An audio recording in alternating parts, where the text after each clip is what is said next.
الحمد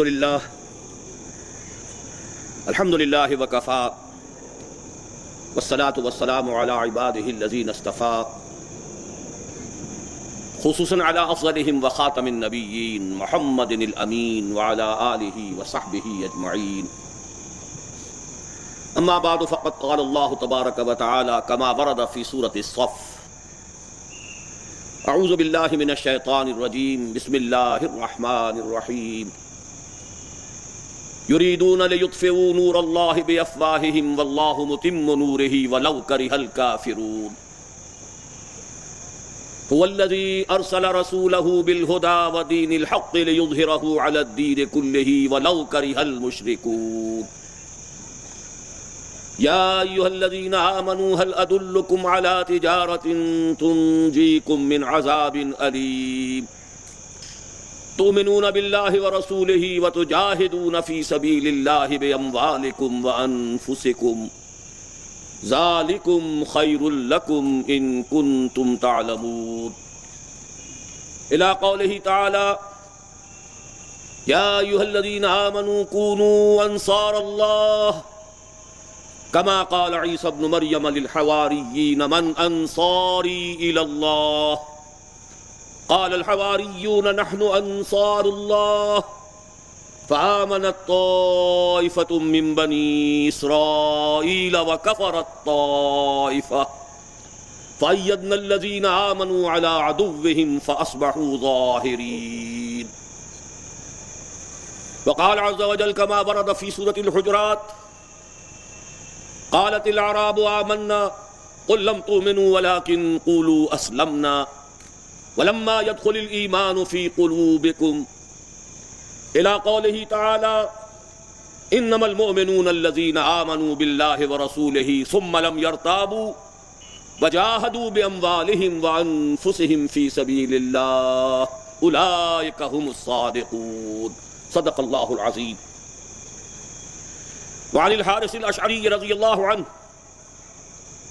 قال قال رسول الله صلى الله عليه وسلم: إني آمركم بخمس الله أمرني بهن بالجماعة والسمع والطاعة والهجرة والجهاد في سبيل الله. رواه الإمام أحمد والإمام الترمذي رحمهما الله. وكان أصحاب الرسول صلى الله عليه وسلم ينشدون في غزوة الأحزاب: نحن الذين بايعوا محمدا على الجهاد ما بقينا أبدا. رواه الإمام البخاري رحمه الله. وعن عبادة بن الصامت رضي الله تعالى عنه قال: بايعنا رسول الله صلى الله عليه وسلم على السمع والطاعة في العسر واليسر والمنشة والمكره وعلى أثرة علينا وعلى أن لا ننازع الأمر أهله وعلى أن نقول بالحق أينما كنا لا نخاف في الله لومة لائم. متفق عليه. رب اشرح لي صدري ويسر لي أمري واحلل عقدة من لساني يفقهوا قولي. اللهم ربنا ألهمنا رشدنا واعذنا من شرور أنفسنا. اللهم ربنا نور قلوبنا بالإيمان واشرح صدورنا للإسلام ووفقنا لما تحب وترضى. اللهم وفقنا أن نجاهد في سبيلك بأموالنا وأنفسنا. اللهم ارزقنا شهادة في سبيلك. آمین یا رب العالمین. محترم اور مکرم صدر مجلس، بزرگوں، بھائیوں اور عزیزوں اور بہنوں اور بیٹیوں، تنظیم اسلامی کا یہ 21واں سالانہ اجتماع ہے، اور سال سابق کی طرح ہم نے اس مرتبہ بھی اس کے جو عمومی اجتماعات ہیں انہیں خلافت کانفرنس کی حیثیت دی ہے. اس سالانہ اجتماع کے موقع پر اس خلافت کانفرنس کے 2 اجلاس ہو چکے ہیں. پہلے میں خطاب جمعہ، اور اس میں نبی اکرم صلی اللہ علیہ وسلم کی واضح پیشین گوئیاں اور قرآن حکیم میں وارد شدہ صغرا اور کبرا کا جو منطقی نتیجہ ہے اسے بیان کیا گیا. یعنی یہ کہ قیامت سے قبل لازم ہے، اٹل ہے، شدنی ہے، کل روئے ارضی پر اللہ کے دین کا غلبہ ہوگا. کل عالم انسانیت پر خلافت علی منہاج النبوہ کا نظام قائم ہوگا۔ اس کے ضمن میں بھی چند مزید باتیں آج میں عرض کروں گا۔ جیسا کہ میں نے کل عرض کیا تھا، میری طبیعت کل حاضر نہیں تھی، 2 دن سے شدید اسہال کا عارضہ تھا۔ تھوڑی دیر قبل بھی مجھے یہ توقع نہیں تھی کل کہ میں تقریر کر سکوں گا۔ بہرحال جو چند نکات اس میں تشنا رہ گئے ہیں، میں کوشش کروں گا کہ آج اس خلا کو پر کروں۔ جہاں تک قیامت سے قبل کل روئے ارضی پر دین کے غلبے کا تعلق ہے، آپ اصطلاح کوئی بھی استعمال کر لیں، خلافت علی منہاج النبوہ کہہ لیں، اللہ کی حکومت کہہ لیں، غلبہ دین کہہ لیں، اور یہ کہ بائبل کی اصطلاح میں کنگڈم آف ہیون آن ارتھ، آسمانی بادشاہت زمین پر، کسی بھی اصطلاح سے تعبیر کر لیں، لیکن یہ جان لیجئے کہ یہ شدنی ہے، اٹل ہے، ہو کر رہے گا۔ کسی صاحب ایمان کو اس کے بارے میں قطعاً کسی درجے میں بھی شبہ نہیں ہو سکتا۔ نصوص قرآنی سے ثابت، اور ظاہر بات ہے قرآن مجید میں جو چیز مجمل ہو یا مضمر ہو یا مبہم ہو، اس کو واضح کرنا، اس کی تفصیل بیان کرنا، یہ محمد الرسول اللہ کا فرض منصبی ہے۔ انزلنا الیک الذکر لتبین للناس ما نزل الیہم، یہ آپ کا فرض منصبی ہے محمد صلی اللہ علیہ وسلم، کہ ہم نے لوگوں کی ہدایت کے لیے جو ذکر نازل فرمایا ہے، آپ اس کی وضاحت کریں، اس کی تبیین کریں، اس کی توضیح کریں۔ تو قرآن مجید میں جو چیزیں اشارات میں ہیں، جو چیزیں مضمرات کی صورت میں ہیں، انہیں واضح طور پر بیان کرنا محمد الرسول اللہ کا فرض منصبی ہے۔ اسی پر عمل کرتے ہوئے حضور صلی اللہ علیہ وسلم نے واضح ارشادات میں اس بات کو بیان فرما دیا، قیامت سے قبل خلافت علی منہاج النبوہ کا دور پھر آئے گا، اور جب آئے گا کل روئے ارضی پر ہوگا، کل عالم انسانیت پر ہوگا۔ اس مسئلے کے ذرا 2 پہلو اور بھی ہیں۔ عالمی سطح پر نظام خلافت علی منہاج النبوت کے قیام کے بعد پھر کیا ہوگا؟ آیا اسی حالت میں قیامت واقع ہو جائے گی، یا پھر کوئی زوال آئے گا، پھر کوئی تنزل ہوگا؟ یہ ایک علیحدہ مسئلہ ہے، احادیث نبویہ میں اس کی بھی پوری تشریح موجود ہے، لیکن وہ میرا آج کی گفتگو کا موضوع نہیں ہے۔ البتہ اس عالمی خلافت علی منہاج النبوہ کے قیام سے قبل جو کچھ ہونا ہے، اس کی جانب میں نے صرف اشارہ کیا تھا۔ بہت بڑا ٹرمائل ہے،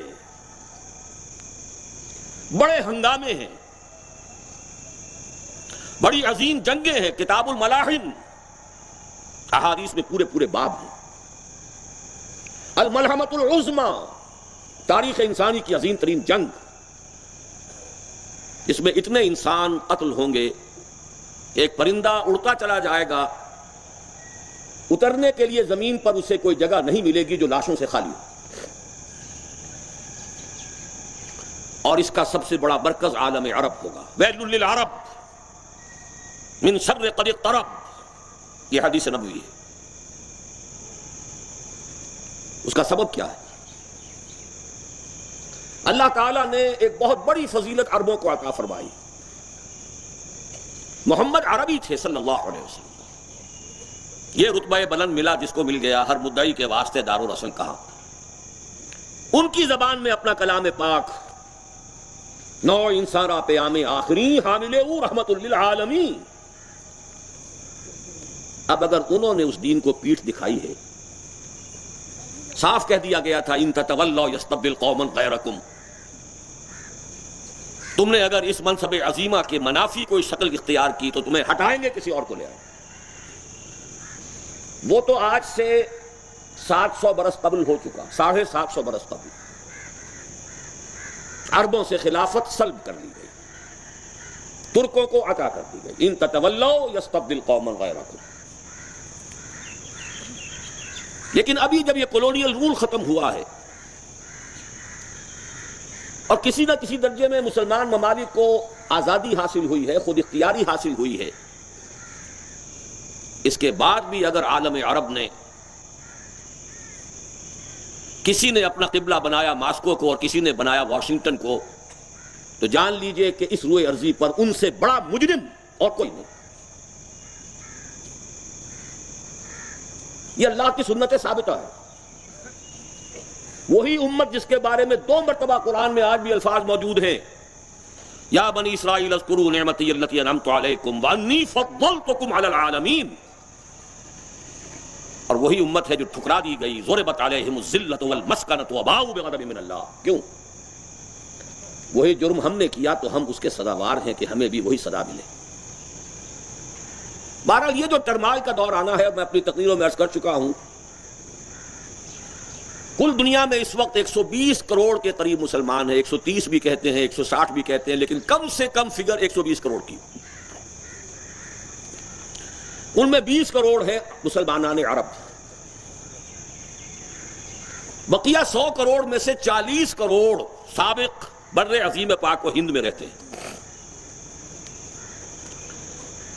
بر عظیم پاک و ہند کے مسلمانوں نے اسلام کے نام پر ایک ملک بنایا،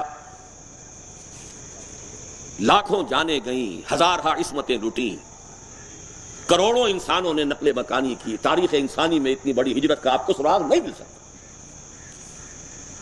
لیکن پھر ہم نے جب غداری کی ہے اللہ سے، آج تک ہم اپنی اس غداری پر قائم ہیں۔ نتیجتاً سمجھ لیجئے کہ بقیہ 100 کروڑ میں سر فہرست مجرموں کی حیثیت سے مسلمانان پاکستان، وَمِنْهُمْ مَنْ عَاهَدَ اللَّهَ لَئِنْ آتَانَا مِنْ فَضْلِهِ لَنَصَدَّقَنَّ وَلَنَكُونَنَّ مِنَ الصَّالِحِينَ فَلَمَّا آتَاهُم مِّن فَضْلِهِ بَخِلُوا بِهِ وَتَوَلَّوْا وَهُمْ مُعْرِضُونَ فَعَاقَبَهُمْ نِفَاقًا فِي قُلُوبِهِمْ۔ انہوں نے اللہ سے ایک وعدہ کیا تھا، اس وعدے کی خلاف ورزی کی ہے تو ہم نے ان کے دلوں میں نفاق پیدا کر دیا۔ برا نہ مانیے، آج روئے ارضی کی سب سے بڑی منافق قوم پاکستان میں بستی ہے، اس لیے کہ نصوص قطعیہ ہیں حدیث کے کہ 4 یا 3 چیزیں، ایک حدیث میں 3 چیزیں بیان کی گئی، ایک میں 4۔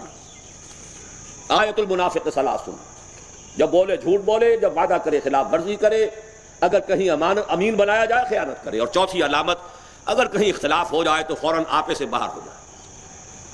فرمایا جس میں یہ 4 اوصاف ہیں وہ کٹر منافق۔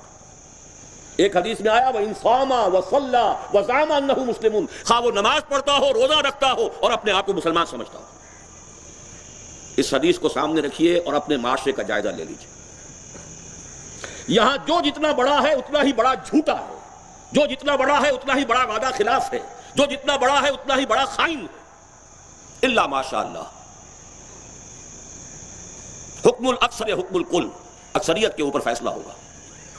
بہرحال دوسرے درجے میں سزا کا جو اندیشہ ہے وہ مسلمانان پاکستان کو ہے، لیکن یہ جو ٹرمائل آنے والا ہے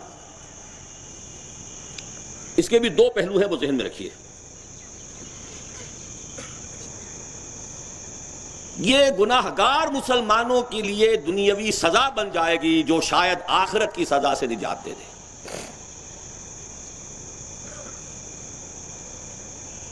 لیکن جو صادق الایمان لوگ ہوں گے ان کے لیے یہی ٹرمائل، یہی تکالیف، یہی مصائب، یہی مشکلات، یہی امتحانات ان کی تربیت کا ذریعہ بنیں گے، ان میں ایمان کے اضافے کے موجب ہوں گے۔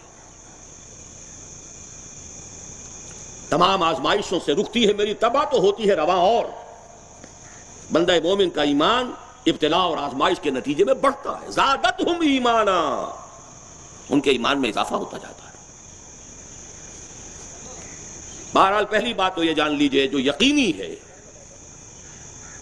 کہ کل روئے ارضی پر اللہ کے دین کا غلبہ ہوگا، اگرچہ اس سے پہلے کے حالات بڑے مخدوش ہیں۔ یہ نہ سمجھیے کہ یہ فوراً ہو جانے والی بات ہے اور کوئی آسمان سے بس وہ خلافت کا نظام ٹپک جائے گا۔ آسمان سے تو وہ اس وقت بھی نہیں ٹپکا تھا۔ محمد رسول اللہ والذین معہ 20 سالہ محنت اور مشقت اور قربانیوں اور ایثار اور تکالیف اور مصائب اور ابتلاء سے گزرنے کے بعد ہوا۔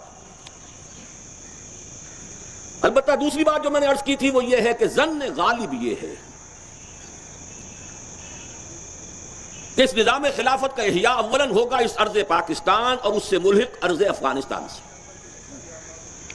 بارہا میں وہ فیکٹرز گنوا چکا ہوں، پھر گنتی کر لیجئے، 400 برس سے مجددین امت اس خطے میں پیدا ہوئے۔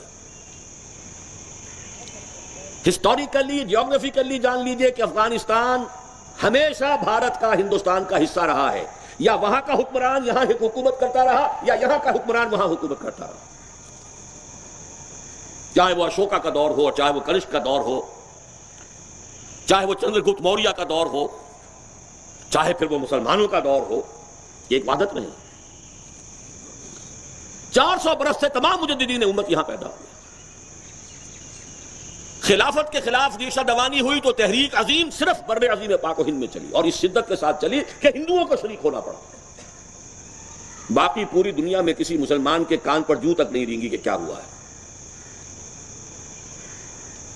کلونیل رول سے آزادی حاصل کی تو یہاں اسلام کو انووک کیا گیا۔ پاکستان کا مطلب کیا؟ لا الہ الا اللہ۔ اور ان صوبوں کے مسلمانوں نے یہ نعرے لگائے جنہیں یقین کے ساتھ معلوم تھا کہ ہمیں یہیں رہ جانا ہے۔ یہ معجزات ہیں۔ اپنے مفادات سے بالا تر ہوئے بغیر یہ بات نہیں ہو سکتی تھی۔ کوئی عظیم تر مقصد تھا۔ مدراس کا مسلمان، بامبے کا مسلمان، مدھیہ پردیش کا مسلمان، کیا ان کے لیے کوئی امکان تھا کہ وہ پاکستان میں کبھی شامل ہوں گے؟ پھر کیوں وہاں کا مسلمان پاکستان قائم کرنے کی جد و جہد میں شانہ بشانہ شریک ہے، بلکہ زیادہ شریک ہے۔ مسلم لیگ کی ساری قیادت جو ہے وہ اقلیتی صوبوں کے مسلمانوں سے تھی۔ سرحد میں آخری وقت تک کانگریس کی حکومت تھی، پنجاب میں آخری وقت تک یونینسٹ گورنمنٹ تھی۔ لے دے کہ ایک سندھ ہے موجودہ پاکستان کا صوبہ جہاں مسلم لیگ کی حکومت تھی صوبائی سطح پر۔ تو غور کیجیے کہ کیا ہوا ہے، کیسے ہوا ہے۔ ایک سال پہلے قائد اعظم دستبردار ہو چکے پاکستان کے مطالبے سے، وہی مانا کہ کم سے کم 10 سال تک ہندوستان ایک وحدت کی حیثیت سے رہے اور صرف 3 زون ہوں گے جن کو آٹونومی حاصل ہوگی۔ اللہ نے کہا نہیں، تم نے نعرہ لگایا ہے پاکستان کا مطلب کیا؟ لو آزاد پاکستان لو، فننظر کیف تعملون، پھر ہم دیکھیں گے تم کرتے کیا ہو۔ چند مہینے پہلے گاندھی کہہ رہا تھا کہ پاکستان صرف میری لاش پر بن سکتا ہے۔ برطانیہ میں لیبر پارٹی کی گورنمنٹ تھی، اٹلی کو شدید نفرت تھی قائد اعظم سے، ماؤنٹ بیٹن چیلا تھا گاندھی کا، اس کے باوجود پاکستان بن رہا ہے۔ یہ مشیت ایزدی تھی۔ مولانا حسین احمد مدنی رحمۃ اللہ علیہ نے 1 سال پہلے سلہٹ میں کہہ دیا تھا، رمضان مبارک کے دوران، وہ ہر سال رمضان گزارتے تھے سلہٹ میں، سن 46 کے رمضان میں انہوں نے کہہ دیا اپنے ساتھیوں سے، ملأ اعلیٰ میں پاکستان کے قیام کا فیصلہ ہو چکا ہے۔ جب ان کے کچھ عقیدت مندوں نے پوچھا پھر حضرت ہم کیا کر رہے ہیں، تو ان کا جواب یہ تھا کہ وہ تکوینی امور ہے، ہم ان کے پابند نہیں ہیں۔ یہ ایک علیحدہ علمی مسئلہ ہوگا، لیکن یہ کہ بہرحال جو بات انہوں نے کہی تھی وہ صحیح تھی۔ پھر پاکستان میں قرارداد مقاصد پاس ہوئی۔ میں بتا چکا ہوں سن 50 تک ہمارا قافلہ صحیح چلا ہے۔ یہ سارے معجزات ہیں اور یہ سارے اشارات ہیں کہ کوئی مشیت ایزدی اس خطے سے وابستہ ہے۔ پھر میں اشارہ کرنا چاہ رہا ہوں کسی اور بات کی طرف بھی۔ دیکھیے ایک حدیث نبوی ہے، ما انزل اللہ من داء الا انزل له دواء۔ اللہ نے کوئی بیماری ایسی نازل نہیں کی ہے جس کی دوا نہ اتار دی، بلکہ اس سے آگے بڑھ کر میں یہ کہا کرتا ہوں کہ اللہ کی مشیت تو کچھ ایسی ہے کہ بچے کی ولادت سے پہلے اس کی غذا کے لیے اس کی ماں کی چھاتیوں میں دودھ پیدا کرتا ہے۔ یہودی عالمی سازش کا سب سے بڑا مظہر اسرائیل 1948 میں قائم ہو رہا ہے، اور 1 سال پہلے پاکستان منصع شعور پر آ رہا ہے۔ آپ اسے کوئنسیڈنس نہ سمجھیے، اتفاقی امر نہ سمجھیے۔ ہمارے ایمان کا تقاضا یہ ہے کہ اس کائنات میں اتفاقی طور پر تو کوئی بات ہوتی نہیں، کوئی مشیت ہے۔ یدبر الامر من السماء الى الارض ثم يعرج الیہ فی یوم کان مقدارہ الف سنۃ مما تعدون۔ ایک بات اور بھی آپ کو بتا دوں، ہندوستان میں ابھی چند سال پہلے ہی انتقال ہوا ہے ایک بہت بڑے عالم کا، شمس نوید عثمانی۔ ان کا ایک نظریہ ہے اور وہ نظریہ مجھے اپیل کرتا ہے۔ وہ نظریہ یہ ہے کہ اس امت مسلمہ کی قیادت اللہ تعالیٰ نے اولاً حضرت سام علیہ السلام کی نسل کو عطا فرمائی، سیمیٹک ریس۔ عرب سیمیٹکس ہیں، حضور سیمیٹک تھے۔ آج سے 750 برس قبل ان سے سلب کر کے حضرت یافس کی اولاد کو عطا فرمائی، دوسرے بیٹے حضرت نوح علیہ السلام کے۔ ترک کون ہے؟ یافس کی نسل۔ اب تیسری مرتبہ یہ قیادت حضرت حام کی نسل کو منتقل ہونے والی، اور حضرت حام کی نسل کے بارے میں پرانی جو کتب انساب ہیں ان میں کہا گیا ہے القبط والسودان والسندھ والہند، قبط اور سوڈان اور سندھ و ہند، یہاں حضرت حام علیہ السلام کی نسل آباد ہوئی۔ اور مجھے محسوس ہوتا ہے کہ بات صحیح ہے۔ آج آپ کو جو ہلچل نظر آ رہی ہے وہ سوڈان میں بھی ہے، ادھر جو کچھ ہے پاکستان، اس کے بارے میں تو میں تفصیل سے عرض کر چکا ہوں۔ بہرحال انہیں اشارات سمجھیے، ان اشارات کی بنیاد پر میں ظن غالب کی حد تک یہ سمجھتا ہوں کہ اسی علاقے سے انشاءاللہ نشأت ثانیہ ہوگی، اور اس میں بھی بالخصوص پاکستان کا جو یہ علاقہ شمال مغربی علاقہ ہے، اور اس میں بھی سب سے بڑھ کر جسے آج ہم مالاکنڈ ڈویژن کہتے ہیں، یہ علاقہ قطعی طور پر خراسان میں شامل تھا، جس کی حدیث میں کل آپ کو سنا چکا ہوں۔ خراسان کی مشرقی سرحد پرانی کتابوں میں واخان لکھی ہوئی ہے، واخان کی پٹی اوپر جو چلتی ہے، وہ ایک اگر آپ نے نقشہ دیکھا ہو افغانستان کا تو فرائی پین کا جیسے ہینڈل چلتا ہے ویسا ایک ہینڈل ہے اوپر، بہت باریک سی پٹی، وہ واخان کی پٹی، وہاں تک کا علاقہ خراسان میں شامل تھا۔ یخرج من خراسان رایات سود لا یردها شیء حتی تنصب بإیلیا، عن ابی ہریرہ رضی اللہ عنہ، رواہ الترمذی رحمہ اللہ۔ پھر ابھی آپ نے دیکھ لیا کتنے بڑے پیمانے پر وہاں تحریک چلی ہے، یہ دوسری بات ہے۔ اس کے اندر وہ نظم نہیں تھا، وہ طریقہ نہیں تھا، وہ ترتیب نہیں تھی، وہ شرائط پورے نہیں ہوئے تھے، لیکن بہرحال لوگوں نے جس طریقے سے والہانہ نفاذ شریعت کے لیے جانیں پیش کی ہیں، بہرحال پاکستان کا تو کوئی دوسرا خطہ اس کے بالمقابل نہیں آ سکتا۔ اسی وجہ سے ہم نے فیصلہ کیا ہے کہ تنظیم اسلامی اور نظام تحریک خلافت کا اب خاص طور پر ہم توجہ مرکوز کرنا چاہتے ہیں اس علاقے پر۔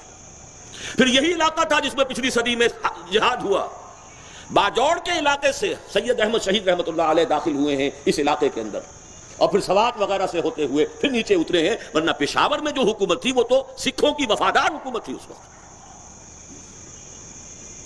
جامع شہادت نوش کیا ہے تو وہی کیا ہے۔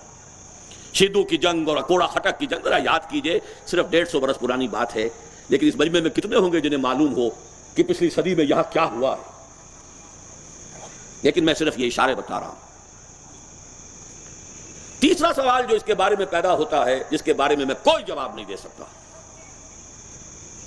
یہ غلبہ دین کب ہوگا یہ میں نہیں جانتا،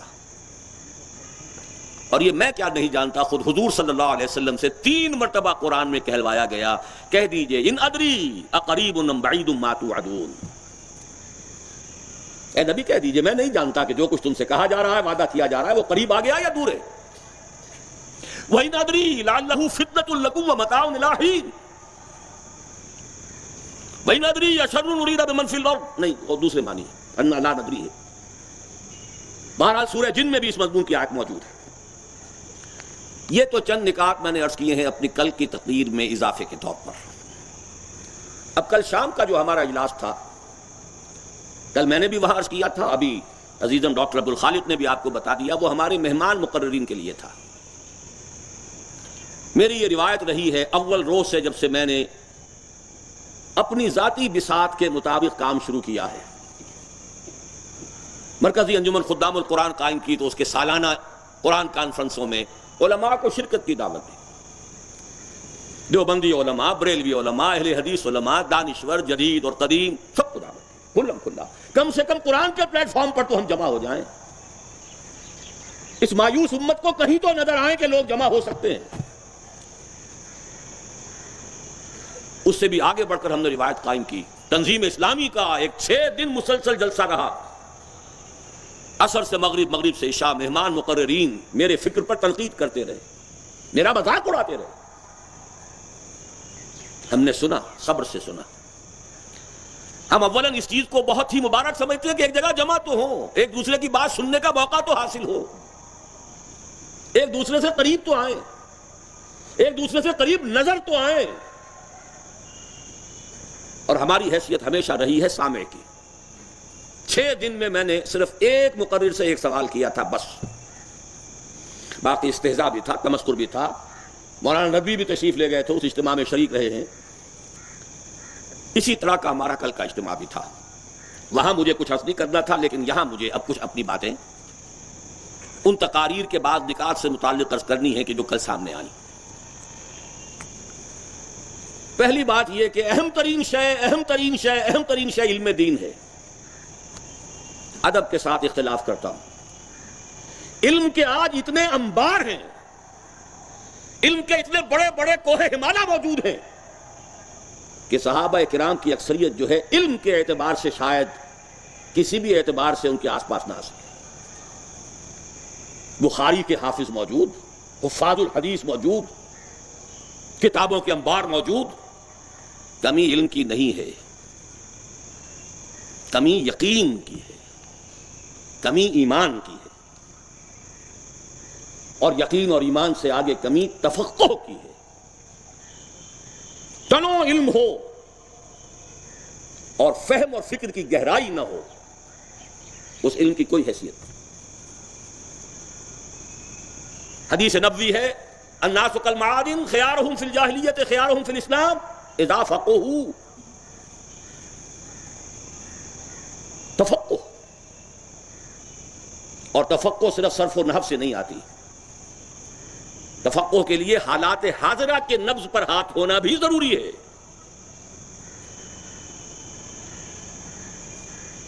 تفقہ کے لیے فہم اور ادراک کی گہرائی ضروری ہے، مسائل حاضرہ کا ادراک اور شعور ضروری ہے۔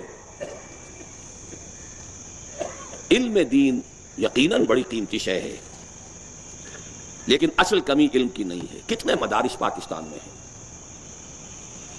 کتنے لوگ فارغ التحصیل ہو کر ہر سال نکل رہے ہیں۔ یقین کی کمی ہے۔ یقین پیدا کرے ناداں، یقین سے ہاتھ آتی ہے وہ درویشی کے جس کے سامنے جھکتی ہے فغفوری۔ دوسری بات یہ کہ اگر کسی معاشرے میں پیاس پیدا ہو جائے تو خود بخود کا فلسفہ آج تک بعض حضرات لے کر بیٹھے ہوئے ہیں، اور اسی کی وجہ سے ٹھوکر کھائی۔ پیاس شدید بھی ہو تو خود بخود پانی آپ تک نہیں آ جائے گا،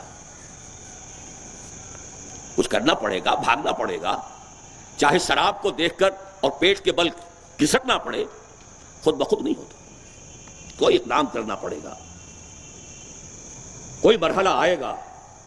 جب تک کہ اس مرحلے کا صحیح فہم نہ ہو، خود بخود کے انتظار میں بیٹھے رہیں گے۔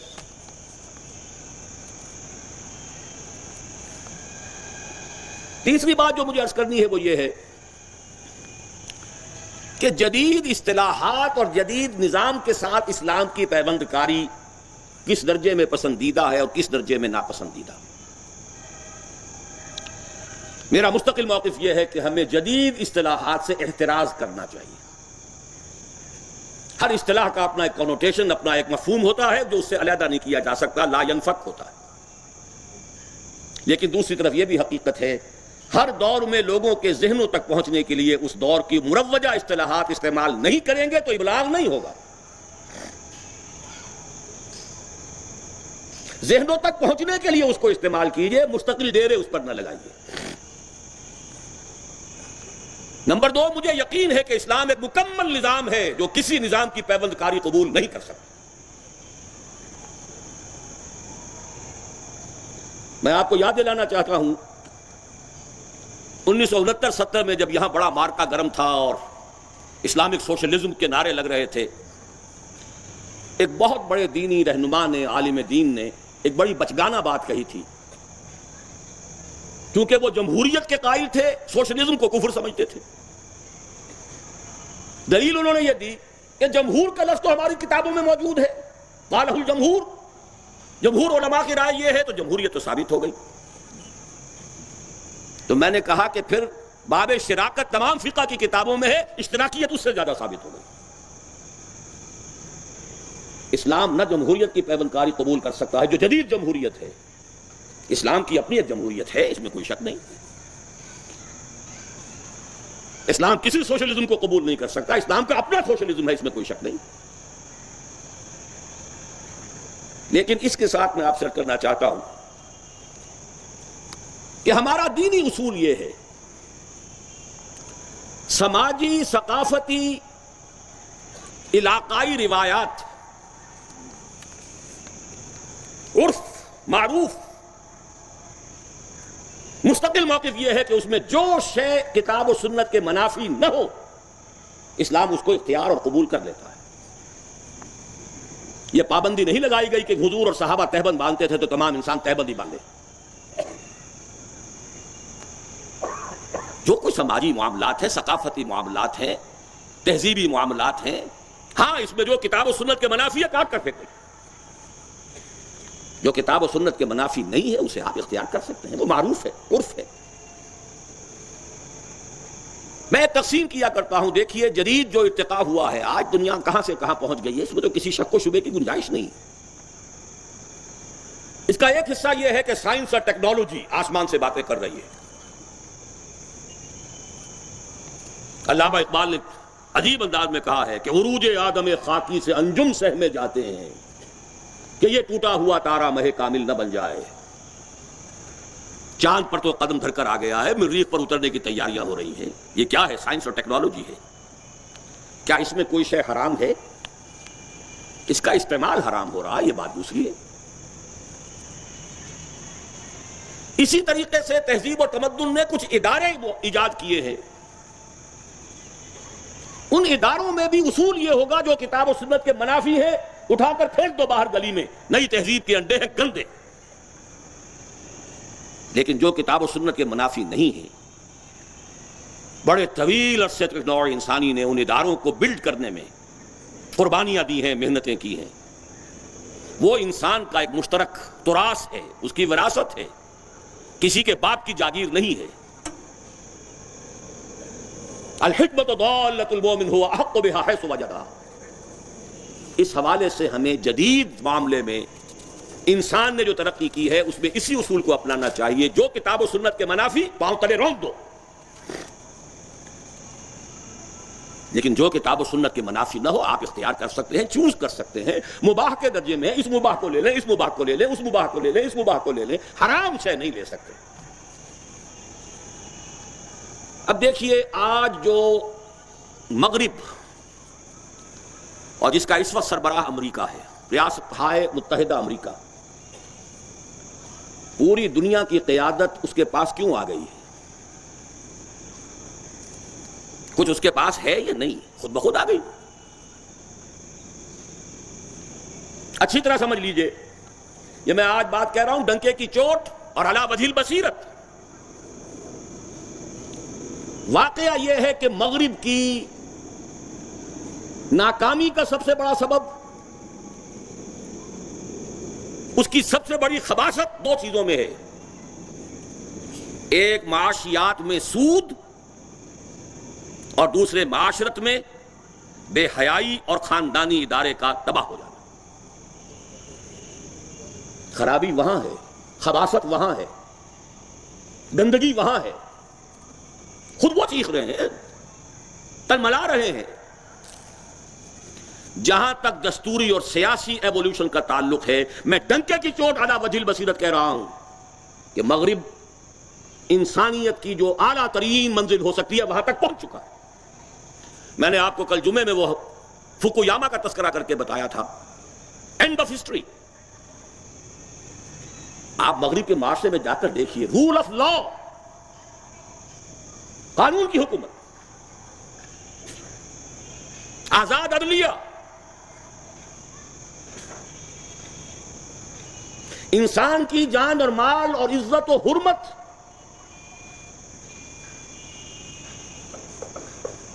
دستور پر گاڑی کا چلتے رہنا۔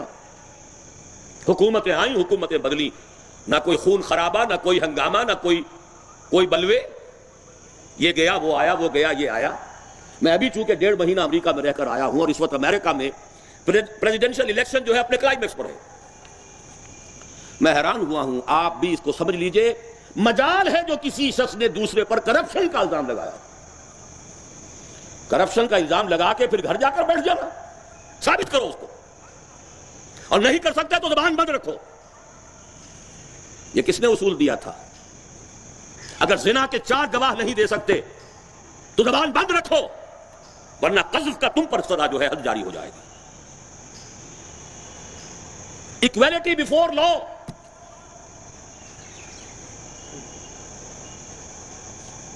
قانونی اور دستوری سطح پر مساوات انسانی کی معراج آج امریکی معاشرہ ہے. دلوں کی بات نہیں میں کہہ رہا، کالے اور گورے کی نفرت اپنی جگہ ہے، وہ دل کی بات ہے، احساسات کی بات ہے.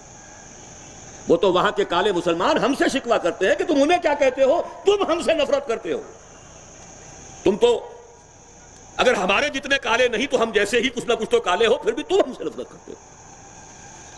وارث دین محمد سے پوچھئے، ان کے لوگوں سے پوچھئے. یہ کچھ چیزیں ہیں احساسات کی. قانون کی سطح پر ڈسکریمنیشن بہت بڑا جرم ہے. یہ کہاں سے یہ ہائٹ آئی ہے، کہاں سے یہ بلندیاں آئی ہیں؟ ابھی کلنٹن کا جو سب سے بڑا اس کا پروپیگنڈے کا انچارج تھا اس پوری مہم کا، ایک گھٹیا سے اخبار نے اس کے خلاف خبر شائع کر دی کہ اس کا کوئی سکینڈل رہا ہے فلاں عورت کے ساتھ، اسی دن مستعفی ہو کر جا کر بیٹھ گیا. اور آپ کے ہاں بہرحال میں اس معاشرے سے جو خیر اس کا تقابل کیا کرنا ہے، یہ نہ سمجھیے کہ وہاں ہر شے خراب ہی خراب ہے. علامہ اقبال کی بصیرت یہ تھی کہ انہوں نے کہا تھا that the inner core of the present western civilization is Quranic. کھول آنکھ زمین دیکھ، فلک دیکھ، فضا دیکھ، مشرق سے ابھرتے ہوئے سورج کو ذرا دیکھ، آبزرو کرو، انفرٹ کرو، جو نتائج نکلے انہیں تجربے کی سان پر چڑھا کر ویریفائی کرو، پھر استعمال کرو. یہ دنیا تمہارے لیے پیدا کی گئی ہے. خلق لکم ما فی الارض جميعا، یوز کرو اسے. اس اعتبار سے آج میں عرض کر رہا ہوں، دیکھیے خباثتیں جنسی اعتبار سے، بے حیائی کے اعتبار سے، خاندانی ادارے کی تباہی کے اعتبار سے، سود کے ہتھ کنڈے سے جس کی وجہ سے کہ یہودیوں نے انہیں یرغمال بنا لیا، جس کا رد عمل شدید جو ہے وائٹ امریکن کرسچینز کے اندر پیدا ہو چکا ہے. ان کا کہنا یہ ہے کہ federal government of United States of America is Jewish Zionist occupied government. اسی لیے فیڈرل جو بلڈنگ تھی اوکلاہاما میں اسے بومب کیا ہے کہ عیسائی نے 200 آدمی مار دیے. پورا مقروض ترین ملک دنیا کا امریکہ ہے. ملک سب سے بڑا جو مقروض حکومت ہے دنیا کی وہ امریکہ کی ہے، اور قرض خواہ کون ہے؟ یہودی. وہ دونوں لعنتیں انتہا کو پہنچی ہوئی ہیں. لیکن constitutionalism, political structure, decentralization of power, county level پر تھانے دار صاحب بھی منتخب ہوتے ہیں. چھوٹی سی حکومت ہے، میئر ہے اور شیرف ہے. یہ نہیں ہے کہ یہاں کا ایس پی وہاں بھیج دو اور وہاں جا کر وہ ٹھڈے مارنے شروع کر دے، اور یہاں کا ایس آئی جو ہے وہاں پہنچا دو، وہاں جا کر جو ہے وہ چھترول کرے. نہیں، لوکل رسپانسبلٹی. بہرحال یہ ساری باتیں کسی میں امریکہ کی مدح سرائی میں نہیں کہہ رہا، اس لیے کہہ رہا ہوں کہ میں یہ سمجھتا ہوں کہ جو دستوری اور سیاسی ڈھانچہ ہوگا مستقبل کی اسلامی ریاست کا، اس میں ویسے تو میں نے اصولاً عرض کیا ہے کسی بھی جمہوری ملک کو لے لیجئے، چاہے وہ پارلیمانی ہو اور چاہے وہ صدارتی ہو، لیکن پریفریبلی امریکہ کا پریزیڈنشل سسٹم 3 چیزیں شامل کر دیجئے، وہ خلافت ہے. پہلی چیز قرارداد مقاصد داخل کرنی ہوگی. ساورنٹی اللہ کی ہے، ہماری نہیں. Number 2، exercise of divine sovereignty کس طور سے ہوگی؟ کسی بھی سطح پر کسی قانون ساز ادارے کا اختیار نہیں ہوگا وہ کوئی چھوٹے سے چھوٹا بڑے سے بڑا قانون ایسا بنا سکے جو کتاب و سنت کے منافی ہو. نہ کاؤنٹی لیول پر، نہ اسٹیٹ لیول پر، نہ سٹی لیول پر، نہ فیڈرل لیول پر، نیشنل لیول پر، کہیں کسی جگہ without any exception the legislative authority will be restricted by the injunctions of Quran and the Sunnah. آسان باتیں نہیں ہیں بھائی. ایسا ہی ہے نا، بڑے سے بڑا کافر ابھی کہے لا الہ الا اللہ محمد رسول اللہ، مسلمان ہو جائے گا کہ نہیں؟ اور یہ بھی جان لیجئے کہ کفار بھی ایک جیسے نہیں تھے. میں حدیث پہلے سنا چکا ہوں، الناس کالمعادن خیارکم فی الجاہلیت خیارکم فی الاسلام فاذا فقہوا. جاہلیت میں بھی جو سونے کی اور تھی اس کو صاف کیا تو سونا بنا، جو چاندی کی معدنیات تھی صاف کیا تو چاندی بنے گی، سونا نہیں بنے گا. کوئی لوہے کی اور ہے، صاف کر لیجئے، اب سونا چاندی نہیں بنے گا، لوہا بنے گا. الناس کالمعادن خیارکم فی الجاہلیت خیارکم فی الاسلام اذا فقہوا. تو واقعہ یہ ہے. اور تیسری شے، اسلامی ریاست میں 2 سطحوں پر غیر مسلموں کو ایسوسیٹ نہیں کیا جا سکتا. لیجسلیٹو پروسیس میں شریک نہیں کیا جا سکتا. قانون سازی کا منبع قرآن اور حدیث، جو نہ قرآن کو مانے نہ حدیث کو، ان کو اس میں شریک نہیں کیا جا سکتا. ہم پر جو تانا چاہیں چست کر لیں، کہہ دیں کہ ہم نے انہیں سیکنڈری سٹیزن بنا دیا ہے، ٹھیک ہے، کوئی حرج نہیں.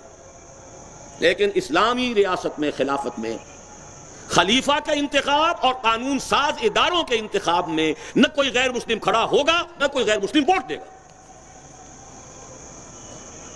ہاں، ان کی اپنی باڈیز ہوں، ان کے اپنے ادارے ہوں، وہ اپنے مسائل اور اپنے معاملات اور اپنی مشکلات اس کو پیش کرنے کے لیے، ریپرزنٹیشن کرنے کے لیے ادارے بنائیں، اپنے پرسنل لا کو ایڈمنسٹر کرنے کے لیے کاؤنسل بنائیں، ٹھیک ہے، وہ ہے.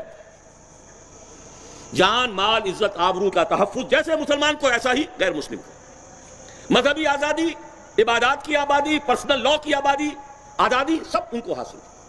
باقی ملازمتیں کریں، پروفیشنز کریں، تجارت کریں، سارے مواقع حاصل. لیکن ایک تو لیجسلیٹو پروسیس میں نہیں ہوگا، نہ خلیفہ کے انتخاب میں، نہ کسی قانون ساز ادارے کے انتخاب میں. اور نمبر 2، ریاست کی اعلیٰ ترین جو سطح ہوگی پالیسی میکنگ کی، اس میں کوئی غیر مسلم شریک نہیں کیا جائے گا. اس لیے کہ اسلامی ریاست کی اعلیٰ ترین سطح پر جو پالیسی ہوگی وہ اسلام کو دنیا میں پھیلانا ہوگا. خلافت کی توسیع ہوگی. غیر مسلم اس کو پسند نہیں کر سکتا اور تکلیف مالا یطاق ہو جائے گا. ہم اسے ایکسپیکٹ نہیں کرتے، ہم اس پر یہ بوجھ ڈالتے ہی نہیں. جب اس نے اسلام کو قبول نہیں کیا اپنے لیے، کیسے پسند کرے گا کہ دوسرے ملک کے اندر اسلام کی حکومت ہو جائے؟ حق و صداقت کے ساتھ بات کہنی چاہیے، کسی منافقت کی ضرورت نہیں ہے. چاہے کہہ دیں کہ صاحب غیر مسلم تو پھر سیکنڈ ریٹ سٹیزن ہو گئے، اوکے، وی ایکسپٹ اٹ. صرف یہ 3 چیزیں شامل کر دیجئے، باقی سارا وہ سٹرکچر آپ لے لیجئے. انسان مکمل وہی انسان ہوتا ہے اس کے اندر توحید آ گئی ہو، اس کا عمل کتاب و سنت پر آ گیا ہو، وہی مسلمان ہے، وہی آپ کا امام بھی ہو سکتا ہے. انسان میں فرق ہے ان 3 چیزوں کی وجہ سے. بہرحال اس موضوع پر چونکہ میری کتاب جو ہے خطبات خلافت اب چھپ کر آ گئی ہے، میں نے بڑی تفصیل سے ان تمام مسائل پر گفتگو کی ہے. پھر عرض کر رہا ہوں، ساری خباثت مغربی نظام کی اس کے معاشی نظام میں ہے جو بدترین ایکسپلائٹیٹو نظام ہے، اور اس کے سماجی نظام میں ہے کہ جس نے بیڑا غرق کر کے رکھ دیا ہے نوع انسانی کا. خطبات خلافت یہاں موجود ہوگی انشاءاللہ، جو حضرات لینا چاہیں لیں. اب آخری بات کل کی گفتگو کے بارے میں عرض کر رہا ہوں، برکات کیا ہے خلافت کی. میں نے کل جمعے میں آپ کو حدیث سنائی تھی کہ جب حضور نے فرمایا کہ یہ چوتھا دور بھی ختم ہو جائے گا، ثم تکون خلافۃ علی منہاج النبوہ، وہاں حضور نے اس کی برکات بیان کر دی ہیں. تعمل فی الناس بسنت النبی صلی اللہ علیہ وسلم ویلقی الاسلام بجرانہ فی الارض یرضی عنہا ساکن السماء وساکن الارض لا تدع السماء من مطر الا صبت مدرارا ولا تدع الارض من نباتها شیئا الا اخرجت. آسمان اپنے پانی کو برسائے گا، ماء مبارکا، روکے گا نہیں. زمین اپنے خزانے اگل دے گی. اس وقت صرف یہ اضافہ کرنا چاہتا ہوں، حدیث نبوی کے یہ الفاظ در حقیقت قرآن مجید کی 2 آیات کی ترجمانی ہے.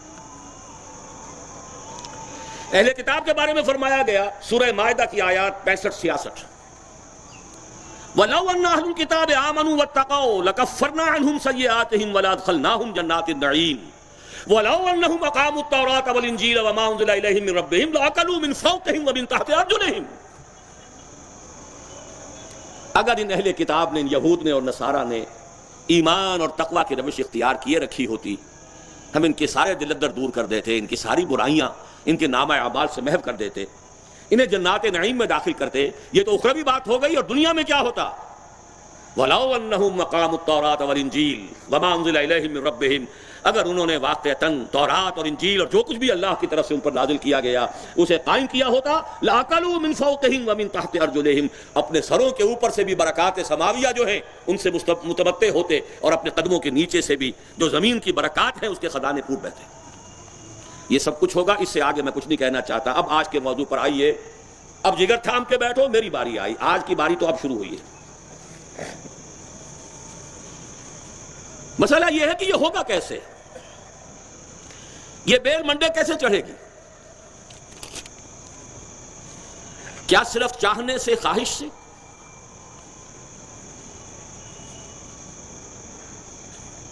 کیا صرف دعاؤں سے؟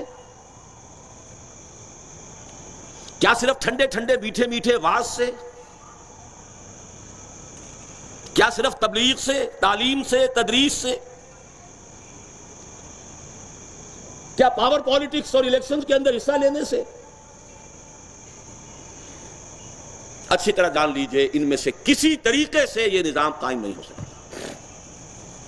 کیسے قائم ہو سکتا ہے؟ 1984 میں میں نے 10 تقریریں کی مسجد دارالسلام باغ جناح لاہور میں، منہج انقلاب نبوی، لا يصلح آخر هذه الامة الا بما صلح به اولها۔ حضرت ابو بکر کے الفاظ ہیں خطبے میں جب حضرت عمر کو نامزد کیا ہے اپنے جانشین کی حیثیت سے، ان هذا الامر لا يصلح آخره الا بما صلح به اوله۔ منبع اور سرچشمہ سیرت النبی ہوگی صلی اللہ علیہ وسلم۔ اور اس کے بارے میں یہ جان لیجئے، جہاں حالات جوں کہ توں ہوں وہاں کہیں سرے منہ بھی انحراف کرنا ناجائز، حرام۔ جہاں حالات میں واقعتاً کوئی نوعیت کا فرق واقع ہو چکا ہو، سم اسینشل چینج، اس کو معین کیجئے کہ یہ تبدیلی ہو چکی ہے، لہذا یہاں یہ اجتہاد کرنا ضروری ہے۔ ایسا نہیں ہے کہ الٹپ اجتہاد کی لاٹھی گھمانی شروع کر دی جائے۔ جہاں مسائل وہ ہوں، معاملات وہ ہوں، صورت مسئلہ نہ بدلی ہو، وہاں اجتہاد سے معنی دارت۔ ہاں جہاں حقیقی ضرورت ہے وہاں اجتہاد نہیں کریں گے تو اپنے پاؤں پر کلہاڑی ماریں گے۔ بہرحال منہج انقلاب نبوی پر میری وہ کتاب شائع ہوئی، اب میرا خیال ہے شائع ہوئے بھی 10 برس ہو گئے، تقریباً 400 صفحے کی کتاب ہے۔ 10 تقریریں میری ہیں جن میں میں نے انالائز کیا ہے سیرت النبی کو، اور 6 سٹیپس جو ہیں ریولوشنری پروسیس کے اس سے مستنبط کیے ہیں۔ 11ویں تقریر میں نے بتایا ہے کہ کس جگہ پر اجتہاد کی ضرورت ہے۔ اب ظاہر بات ہے 11 تقریروں کا خلاصہ میں اس وقت بیان نہیں کر سکتا، لیکن الحمدللہ اس کے بعد محاضرات ہوئے ہیں، 5 لیکچرز میں نے دیے ہیں، مطول تقریریں بھی کی ہیں اور مجمل بھی کی ہیں، اردو میں بھی کی ہیں، انگریزی میں بھی کی ہیں، اس کے آڈیوز بھی ہیں، ویڈیوز بھی ہیں، 3 ڈائمینشنز مکمل ہیں۔ اب یہ کہ اگر آپ اس کی طرف توجہ نہ فرمائیں تو قصور آپ کا ہے، میرا نہیں۔ البتہ آج میں چاہتا ہوں کہ جو اختصار آج ضروری ہے اس کے منہ سے میں صرف ایک قرآنی اصطلاح کے حوالے سے پورا اس عمل کو بیان کر دینا چاہتا ہوں، اور آج جو بات میں نے شروع میں کہی تھی، میں کوئی جدید اصطلاح استعمال نہیں کرنا چاہتا، وہ میں کر چکا ہوں، حق ادا کر چکا ہوں، الحمدللہ، یہ میرا دعویٰ ہے۔ وہ ایک قرآنی اصطلاح ہے جہاد فی سبیل اللہ۔ یہ نظام جہاد سے آئے گا۔ یہی وجہ ہے سورہ صف میں نے کل عرض کیا تھا نا کہ 2 آیتیں تو میں یہاں بیان کر رہا ہوں، 2 آیتیں کل بیان کروں گا۔ جمعے میں نے عرض کر دیا تھا، یریدون لیطفئوا نور اللہ بافواہہم واللہ متم نورہ ولو کرہ الکافرون هو الذی ارسل رسولہ بالہدی ودین الحق لیظہرہ علی الدین کلہ ولو کرہ المشرکون۔ اس پر تو اب مجھے دوبارہ بات نہیں کرنی۔ اگلی آیت کیا ہے؟ یا ایھا الذین آمنوا هل ادلکم علی تجارۃ تنجیکم من عذاب علیم تؤمنون باللہ ورسولہ وتجاہدون فی سبیل اللہ باموالکم وانفسکم ذالکم خیر لکم ان کنتم تعلمون۔ 2 آیت آخری پہلے رکوع کی، 2 آیتیں پہلی دوسرے رکوع کی، 4 کو جمع کر لیجئے، یہ لب لباب ہے۔ البتہ جہاد کے کچھ لوازم ہیں اور جہاد کے کچھ مراحل ہیں، ان کو تھوڑا سا سمجھنے کی ضرورت ہے۔ لیکن چونکہ ابھی مجھے شاہ صاحب نے بتایا کہ شاید نوائے وقت نے بھی کوئی تنقید مجھ پر کی ہے اپنے اداریے میں جہاد کشمیر کے حوالے سے، میرے کچھ نظریات جہاد افغانستان کے بارے میں بھی رہے ہیں، جہاد کشمیر کے بارے میں بھی ہیں، تو میں آج اس موقع سے فائدہ اٹھانا چاہتا ہوں کہ پوری تفصیل کے ساتھ اپنی بات رکھ دوں۔ سب سے پہلے تو یہ نوٹ کیجئے کہ ہمارے دین میں جہاد کی اہمیت کیا ہے، بالخصوص آج کے موضوع کے اعتبار سے۔ اگر دین کا غلبہ چاہتے ہو تو جہاد کرو، ثابت ہو گیا۔ نہیں کرتے ہو تو جہنم سے چھٹکارا پانے کا خیال بھی تمہاری خام خیالی ہے۔ سوال کیا ہے؟ یا ایھا الذین آمنوا ھل ادلکم علی تجارۃ تنجیکم من عذاب الیم۔ یہ نہیں کہا کہ اہل ایمان کیا تمہیں وہ کاروبار نہ بتائیں جو جنت کے اعلیٰ ترین درجوں تک پہنچا دے، کہا یہ تنجیکم من عذاب الیم، دردناک عذاب سے چھٹکارا پانا چاہتے ہو تو لازم ہے۔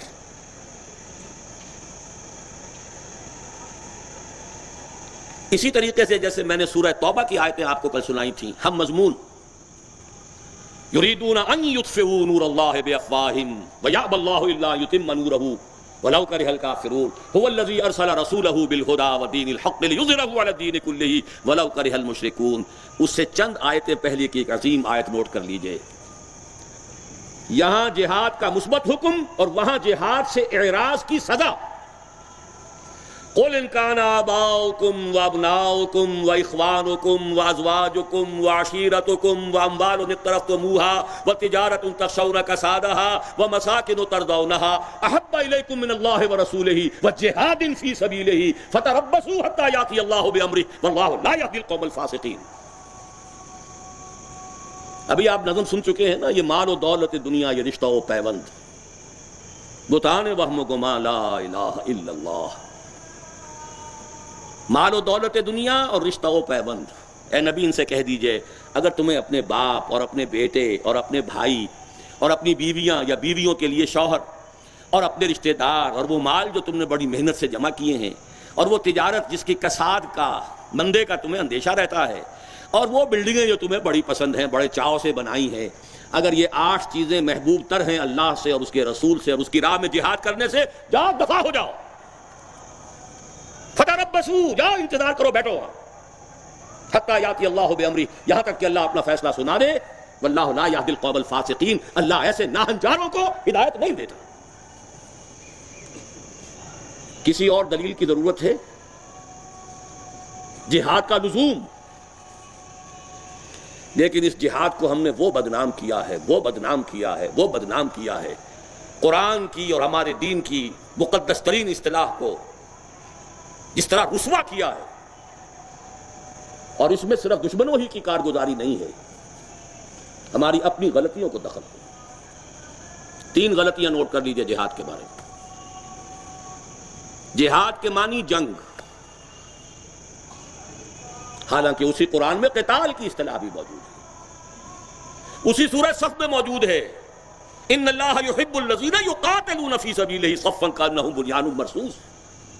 ایک ہی کتاب کی 2 بنیادی اصطلاحات کیا بالکل مترادف ہے؟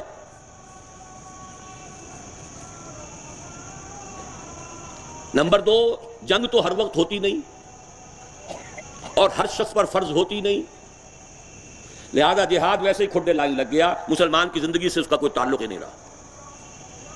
نماز فرض ہے، روزہ فرض ہے، پڑھ رہے ہیں، رکھ رہے ہیں، جہاد تو فرض کفایہ ہے بھائی۔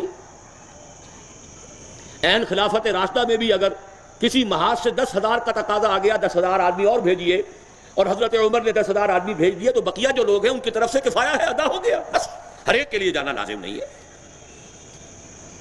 وہ فرض عین کی فہرست سے خارج، ہمارے فقہی تصور فرائض سے معدوم۔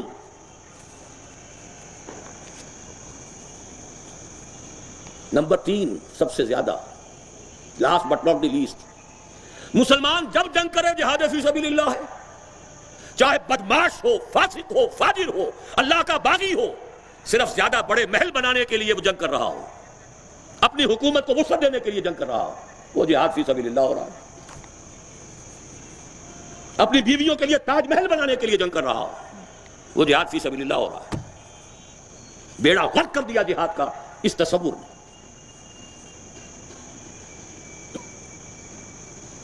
اپنی حکومتوں کی توسیع کرو، اپنی رعیت جو ہے زیادہ ہو، زیادہ لگان آئے، زیادہ جو ہے وہ آپ کے لیے ریونیوز ہو، زیادہ بڑے محل بنے، زیادہ بڑے ٹھاٹ باٹ جمے، اور چونکہ آپ مسلمان ہیں لہذا یہ جہاد فی سبیل اللہ ہے۔ کس نے یہ ظلم کیا ہے؟ دوسروں کو کیا دوش دے رہے ہیں؟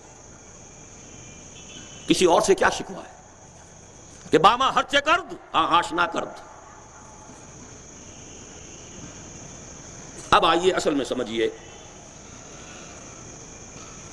جہاد ایک ہے لفظ جہاد مطلقاً، جہد سے جہاد یا مجاہدہ باب مفاعلہ۔ جہد کے معنی کوشش، اور مجاہدہ اور جہاد کے معنی کسی مخالفت کے علی الرغم کوشش۔ قتل سے مقاتلہ یا قتال، جہد سے مجاہدہ یا جہاد۔ اب نوٹ کرتے جائیے، سب سے پہلا جہاد وہ ہے جو ہر لیونگ آرگنزم جس میں بھی کوئی رتی بھر بھئی زندگی ہے وہ جہاد کر رہا ہے، جس کا نام ہے اسٹرگل فار ایگزسٹنس۔ زندہ رہنا کوئی آسان کام ہے؟ کمپٹیشن ہے کہ نہیں؟ اقبال نے یہ لفظ استعمال کیا، جہاد زندگانی، یقین محکم عمل پہ ہم محبت فاتح عالم، جہاد زندگانی میں ہے یہ مردوں کی شمشیریں۔ یہ تو کافر بھی کر رہا ہے، مسلمان بھی کر رہا ہے، چیوٹی بھی کر رہی ہے، مکھی بھی کر رہی ہے، ہر شے جہاد میں ہے۔ پھر ایک جہاد ہے دفاع کا جہاد، اپنی جان مال عزت آبرو کی حفاظت کے لیے جہاد۔ ایک جہاد ہے اپنے حقوق کے حصول کے لیے جہاد، جن میں سب سے بڑا حق حریت۔ یہ جہاد سب کرتے ہیں کہ نہیں کرتے؟ ہندوؤں نے جہاد نہیں کیا تھا؟ انگریزوں کے خلاف پہلا جہاد تو بنگال کے ہندو انقلابیوں نے شروع کیا تھا، اگرچہ اس سے پہلے بہت پہلے فرائضی تحریک شروع کر چکی تھی، لیکن جو ہسٹری ہمیں اس صدی کی معلوم ہے اس میں سب سے پہلے تو ہندو انقلابی تھے، ریڈیکلز۔ اب یہ سمجھ لیجئے، یہ جہاد جب مسلمان کرے گا اور کتاب و سنت کی تعلیمات کے مطابق کرے گا، یہ اجر و ثواب کا موجب ہوگا۔ اپنے اور اپنے بال بچوں کا پیٹ پالنے کے لیے جہاد زندگانی کے لیے کسب حلال کرے گا، حبیب اللہ قرار پائے گا، اس کی زندگی عبادت قرار پائے گی۔ جہاد حریت مسلمان کرتا ہے، اس میں جان دیتا ہے، شہید ہے، کوئی شک نہیں، لیکن اسے جہاد فی سبیل اللہ سے کنفیوز نہ کیجیے۔ ہر چیز کو اپنی جگہ پر رکھیے۔ بعض الشیء فی غیر محلہ، یہ سب سے بڑا ظلم ہے۔ حضور نے فرمایا من قتل دون مالہ فہو شہید، جو مسلمان اپنے مال کی حفاظت کرتے ہوئے مارا گیا وہ بھی شہید ہے۔ ٹھیک ہے، شہید ہے، لیکن یہ جہاد فی سبیل اللہ والی بات نہیں ہے۔ دفاع ہے اپنے مال کا، اپنی جان کا، اپنی حریت کا، اپنی آزادی کا، اپنے حقوق کا۔ جائز جنگ ہے، کرو۔ یہ تو ہوا مطلقاً جہاد۔ اب ایک لفظ آتا ہے جہاد فی سبیل، یہ ہے نظریاتی جہاد۔ آپ کا ایک نظریہ ہے، آپ اسے حق سمجھتے ہیں، اسے پھیلانا چاہتے ہیں، جان و مال کھپائیں گے اس میں، یہ جہاد ہو رہا ہے اس نظریے کے لیے۔ آپ ایک نظام کو حق سمجھتے ہیں، اس کو قائم کرنے کی جد و جہد میں جانے دے رہے ہیں، مال خرچ کر رہے ہیں، محنت کر رہے ہیں، راتوں کو جاگ رہے ہیں، دن میں مشقت کر رہے ہیں، جہاد ہے۔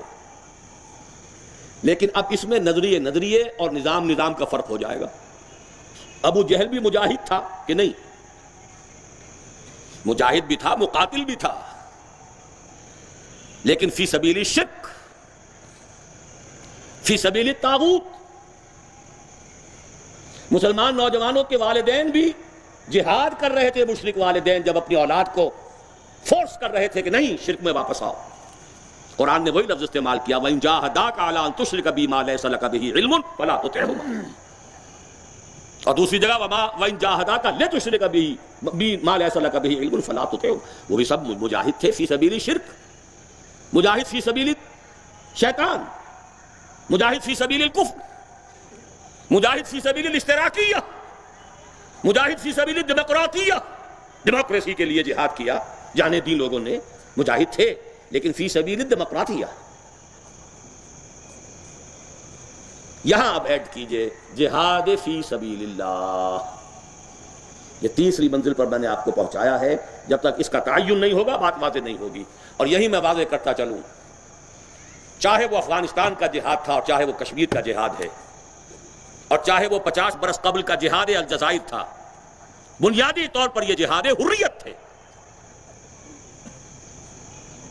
مجھے آج تک یاد ہے الجزائر میں جہاد ہو رہا تھا 50s میں. علامہ بشیر الابراہیمی بہت بڑے عالم دین الجزائر کے آئے تھے. میں جماعت اسلامی کا منٹگمری جو اب ساہی وال کہلاتا اس کا امیر تھا. ہم نے کمیٹی بنائی تھی، انہوں نے تقریریں کی، ہم نے پیسے جمع کیے. جہاد فی سبیل اللہ. اگرچہ ان کے ساتھ ایک کرنل صاحب بھی تھے، وہ داڑھی واگری کے بالکل پاک اور مبرہ تھے. ہم نے ان سے صرف نظر کیا، غض بصر کیا. ہم نے تو علامہ بشیر ابراہیمی کو دیکھا. لیکن اس جہاد فی سبیل اللہ کا نتیجہ کیا نکلا؟ ایک سوشلسٹ ریاست وجود میں آ گئی اور شمالی افریقہ میں شراب کا سب سے بڑا ایکسپورٹر ملک بن گیا الجزائر. یہ کیسے ہو گیا؟ کیوں ہو گیا؟ گندم از گندم پہ رویت جو سے جو. جہاد فی سبیل اللہ کے نتیجے میں اشتراکی حکومت. معلوم ہوا some thing was wrong some where. آپ نے لیبل غلط کر دیا تھا. جہاد حریت تھا، ٹھیک ہے، جائز تھا جانے دینا، جنگ کرنا، اپنی آزادی حاصل کرنا، لیکن محض جائز ہونا اور ہے اور اس کو جہاد فی سبیل اللہ کہہ دینا، یہ زمین و آسمان کا فرق ہے. Contradiction in terms. افغانستان میں کیا ہوا کہ جہاد حریت تھا بنیادی طور پر. ٹھیک ہے، جن لوگوں کی نیتیں یہ تھیں کہ وہ اللہ کے دین کا غلبہ چاہتے ہیں، وہ ٹھیک ہے، وہ اپنی نیت سے اجر و ثواب پائیں گے. لیکن جہاد فی سبیل اللہ کی شرائط ہرگز پوری نہیں تھی وہاں پر، ورنہ وہ جہاد فی سبیل اللہ فساد فی سبیل اللہ نہ بنتا.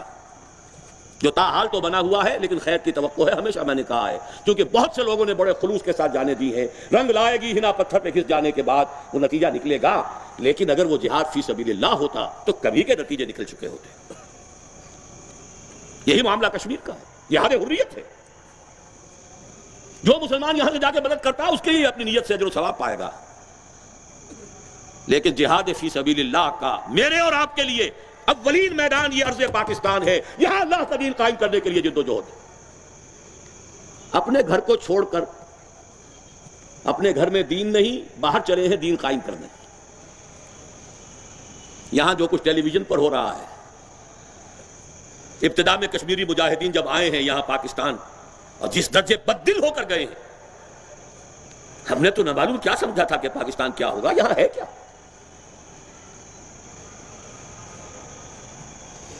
بہرحال ایک بات جان لیجئے، جہاد مطلقاً وہ اور شے ہے، جہاد فی سبیل اللہ اور شے ہے.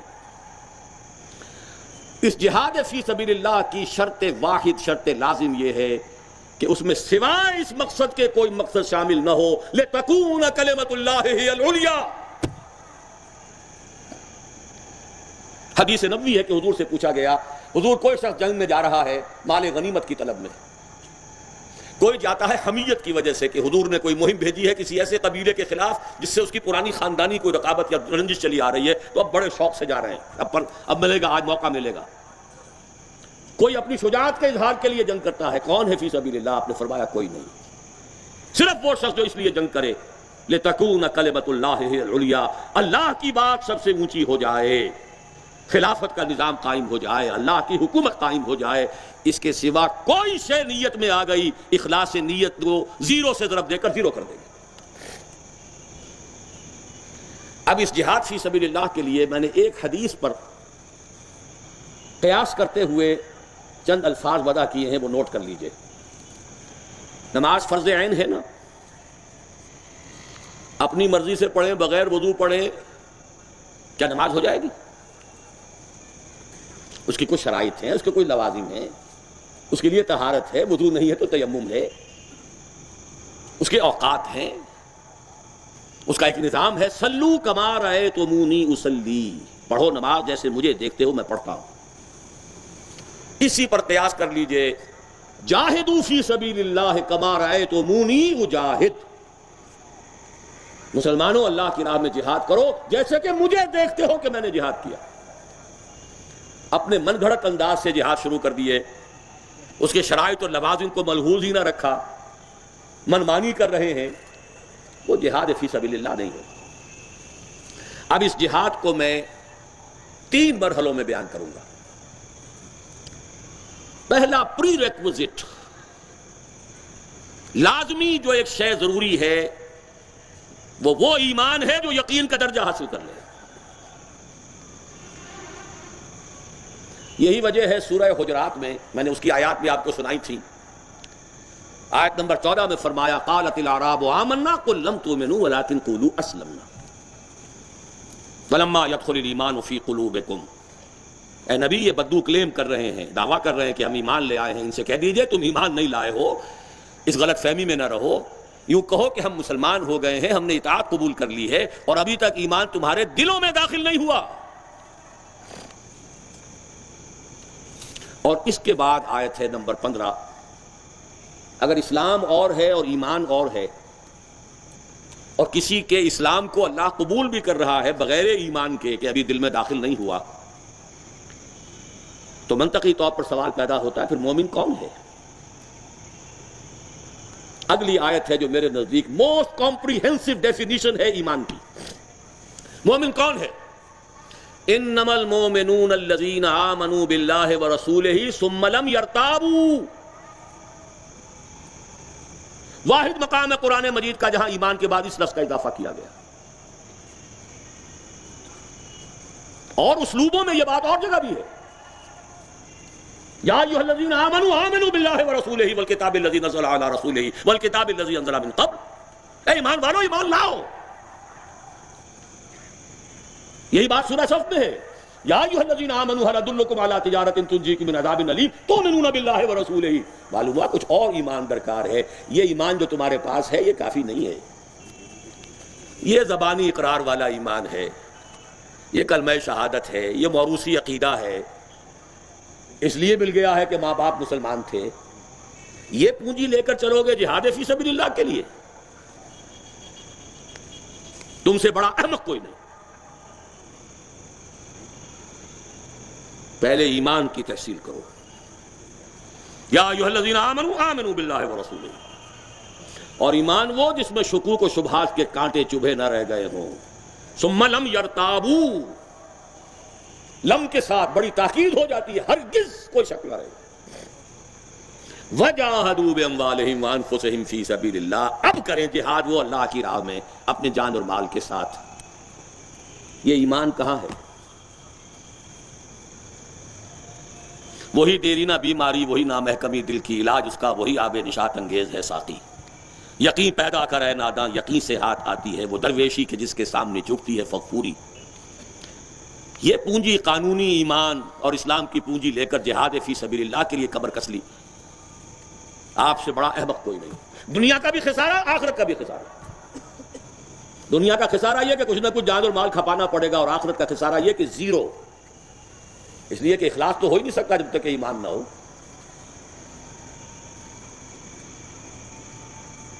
اب اس حوالے سے ذرا نوٹ کیجئے، ایمانیات ثلاثہ ہمارے ہاں مشہور ہیں. ایمان باللہ یا توحید، ایمان بالآخرہ یا معاد، ایمان بالرسالت. ایمان باللہ یا توحید کے نتیجے میں 4 چیزیں حاصل ہونی چاہیے اگر وہ حقیقتاً ایمان باللہ ہے. نمبر 1، جہاد کا ہدف معین کرتا ہے یہ توحید کا نقطہ. خودی کا سر نہا لا الہ الا اللہ ان الحکم الا للہ. ہدف جہاد کا یہ ہو لتکون کلمۃ اللہ العلیٰ، اور کوئی شے اس میں شامل نہ ہو. اخلاص. نمبر 2، تزکیہ. اللہ کی راہ میں جان دینا چاہتے ہو، بڑا مبارک ارادہ ہے، پہلے اس جان کو پاک کر لو. ناپاک جان دے کر کیا لوگے؟ ان اللہ طیب لا یقبل الا الطیب.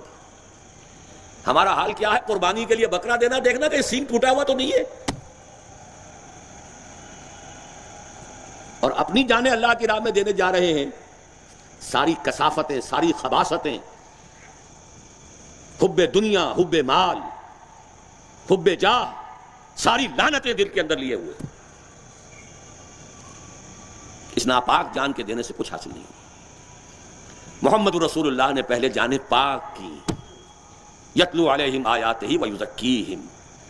پھر ان پاکیزہ جانوں کی قربانی پیش کی ہے. اے اللہ یہ میری 15 برس کی کمائی ہے، یہ حاضر ہے. تزکیہ. اگر یہ تزکیہ ہوئے بغیر کہیں حکومت مل جائے مسلمان کو، سورہ محمد کی آیت سنا رہا ہوں، آیت نمبر 22 صلی اللہ علیہ وسلم، فَهَلْ عَصَيْتُمْ إِن تَوَلَّيْتُمْ أَن تُفْسِدُوا فِي الْأَرْضِ وَتُقَطِّعُوا أَرْحَامَكُمْ. سورہ محمد سورۃ القتال غزوہ بدر سے متصلاً قبل نازل ہو رہی ہے. اے مسلمانوں، اگر آزمائشوں کی بھٹیوں میں سے گزرے بغیر کہیں حکومت مل گئی تو تم ہی ہوگے جو فساد پیدا کرو گے زمین میں، اپنے رحمی رشتے کاٹو گے، تمہیں بھٹیوں میں سے گزاریں گے. وَلَنَبْلُوَنَّكُمْ بِشَيْءٍ مِّنَ الْخَوْفِ وَالْجُوعِ وَنَقْصٍ مِّنَ الْأَمْوَالِ وَالْأَنفُسِ وَالثَّمَرَاتِ. سارا کھوٹ نکال کر باہر کر دیں گے. وَلَيُمَحِّصَ مَا فِي قُلُوبِكُمْ، تمہارے دلوں کے اندر جو کچھ ہے پاک کر دیں گے. جب تک یہ نہیں ہے حکومت مل جائے گی تو کیا کرو گے؟ روس چلا گیا تو کیا ہوا؟ پھر کس کی جنگ ہوئی آپس میں؟ لوگ پوچھتے ہیں جو اب مارے جا رہے ہیں وہ کس کھاتے میں ہیں؟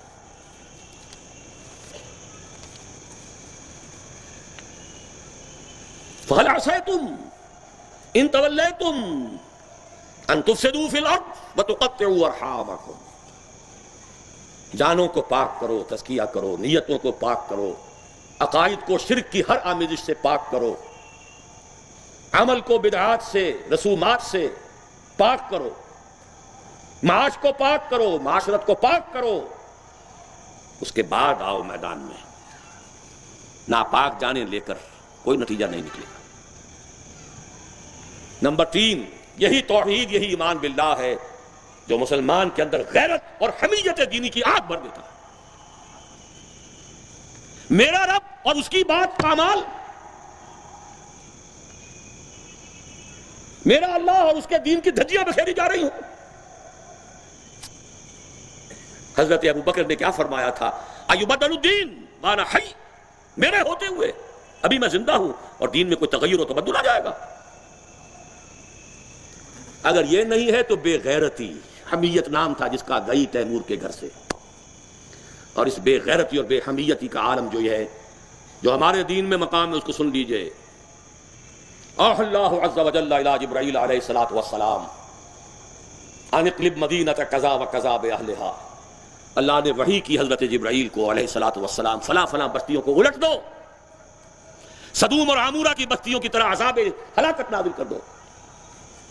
قال فقال، حضور فرماتے ہیں کہ حضرت جبرائیل نے عرض کیا، یا رب ان فیہا عبدک فلانا لم یعصک طرفۃ عین. اے اللہ میں اس بستی کو الٹ دوں، اس میں تیرا فلاں بندہ بھی ہے جس نے کبھی پلک جھپکنے جتنی دیر بھی معصیت میں بسر نہیں کی. کسی کے ذاتی تقویٰ کے کیا انتہا ہے، ذاتی نیکی کا کیا عالم ہے، کسی کے زہد کی کیا سطح ہے، ذرا غور کیجئے. گواہی دینے والے جبرائیل ہیں، کوئی کرائے کے وکیل نہیں ہے اور کوئی پولیس کے ٹاؤٹ نہیں ہے. لم یعصک طرفۃ عین.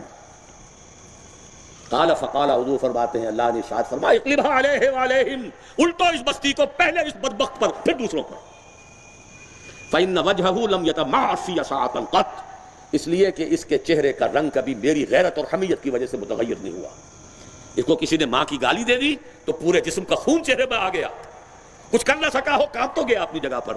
اب میرے دین کی دھجیاں بکھرتے ہوئے دیکھتا رہا اور لگا رہا، مست رکھو ذکر و فکر صبح گاہی میں اسے، اور پختہ تر کر دو مزاج خانقاہی میں اسے. انہی مسائل میں الجھاؤ. سورہ فاتحہ سے پہلے بسم اللہ بھی پڑھنی چاہیے، جہری طور پر کہ نہیں پڑھنی چاہیے. 1.5 گھنٹے کی تقریر سننے کے بعد اصل مسئلہ یہ اٹھا. بیڑا یوں ہی تو غرق نہیں ہو گیا ہے. جس نے کہا تھا کیا اسے معلوم نہیں اختلافی مسئلہ الجھائے رکھو.